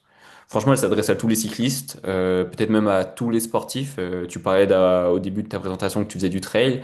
Un trailer peut très bien faire cette séance. Une personne qui fait de la course à pied, qui fait du vélo peut très bien faire cette séance. Ça s'adresse vraiment à tous les cyclistes. C'est des qualités qu'on retrouve dans d'autres sports, du coup, être capable d'avoir une bonne durabilité. Donc voilà, c'est une séance qui est déclinable. Il faut se l'approprier. Elle mobilise beaucoup de compétences. Mais une fois qu'on est capable de s'écouter, on est capable d'interpréter des données et qu'on a réfléchi à la construction de sa séance, normalement tout se passe bien. Voilà, je pense que c'est pas si mal. C'est même très bien. Et est-ce que tu as un petit coup de pouce ou une petite préconisation pour que ça se passe bien sur cette séance? Euh, non, peut-être que certains la font pas, donc c'est se lancer Hmm. et tester des choses. Voilà. Ok. J'ai pas forcément un coup de pouce. Je dirais plutôt que si certains ne l'ont pas fait, il faut essayer et pas se dire qu'elle sera forcément réussie tout de suite. Mhm. Euh, Parce que si vous n'avez pas fait de test lactate, ce sera déjà difficile d'estimer très très précisément son premier seuil. Donc lancez-vous et puis écoutez-vous et ouais, regardez un peu vos datas. Regardez un peu vos datas en fin Ouais. de sortie pour enchaîner et faire du bon calibrage si vous devez rectifier. Ça, c'est peut-être un bon conseil. Se regarder ce qu'on fait, c'est déjà un bon moyen pour aller et tendre vers une progression. Ben nickel. Dernière question, après je t'embête plus. Est-ce que tu connais un athlète ou un coach qui a une séance qui pourrait nous partager, qui nous permettrait à tous de compléter notre bibliothèque de séances? Alors Cédric, hein, mon coach de la chaîne YouTube Les Boîtes, il est passionné par l'entraînement et il connaît certainement une multitude de séances bénéfiques pour tous cyclistes éclairés. Donc je t'invite à peut-être le contacter et voir si, Hmm. s'il est motivé pour partager une de ses séances préférées. Voilà, c'est une science de l'entraînement, donc c'est son truc. Donc je pense qu'il pourrait apporter un éclairage très technique sur une séance très technique. Ah ouais. Pourquoi pas? Ouais, ça pourrait être pas mal. En effet, ouais, oui, lui aussi, il partage beaucoup de choses et Ouais, tout c'est à fait. hyper agréable que des gens prennent le temps et je vais quand même le dire, le risque de partager des choses parce que c'est pas toujours facile. Donc Ouais, voilà, ouais. merci Surtout d'avoir pris la parole aujourd'hui. quand t'as pas fait des études un master de sciences du sport couplé de plein de choses. C'est juste que je pense qu'on apprend des choses au contact des gens. Et ben, il faut mieux les partager et que ceux qui écoutent, ceux qui lisent, ceux qui regardent soient un peu critiques sur certains trucs qu'on dit qui sont Mm. pas très justes, mais que dans la globalité, il y a quand même des choses à apprendre, à retenir. Donc, il faut essayer de retenir les choses. Voilà, comme manger sur le vélo, par exemple, tu vois, c'est un truc tout con, mais on dit pas, moi je dis pas qu'il faut consommer X grammes de glucides parce que il se passe telle chose dans l'organisme et qu'à partir d'un certain niveau, non. Juste manger, quoi. Voilà. Mm, Manger mm. sur le vélo, ça change tout. Non Et donc, mais voilà. T'as raison, on prend un peu des risques quand on parle. Voilà. Mais je pense que ce podcast, on n'a pas pris trop de risques. Il y a des choses qui sont quand même plutôt sensées et je pense que ça aidera tous les cyclistes. ouais, franchement, c'était super. Merci pour beaucoup pour ce partage. T'as été complet, t'as pris ton temps et Un plaisir. je te remercie beaucoup. Voilà, j'ai hâte de voir l'épisode fini et du coup dans les oreilles. Ça marche. Merci beaucoup. Merci. Voilà, c'est la fin du 10e épisode. Merci à Nicolas Baracan, alias Nico à vélo, pour ce moment d'échange autour d'une thématique de séance, le travail au premier seuil. Cet épisode vous donnera des idées et des pistes pour vos constructions de séances. L'important reste d'écouter ses sensations, de respecter les allures et les temps de récupération après séance pour pouvoir réaliser son maximum le jour de son objectif. On peut suivre les nouvelles de Nicolas sur YouTube avec sa chaîne Nico à vélo, mais également sur Instagram et Strava. Vous y retrouverez de nombreuses informations et un vrai partage de sa passion autour du vélo. Retrouvez ces différents profils dans l'espace de description. Moi, je vous donne rendez-vous sur la page Instagram de La Séance le podcast pour retrouver en détail cet épisode. Merci pour votre écoute. N'hésitez pas à vous abonner, partager, commenter et liker. À bientôt pour une prochaine séance sportive. Ciao.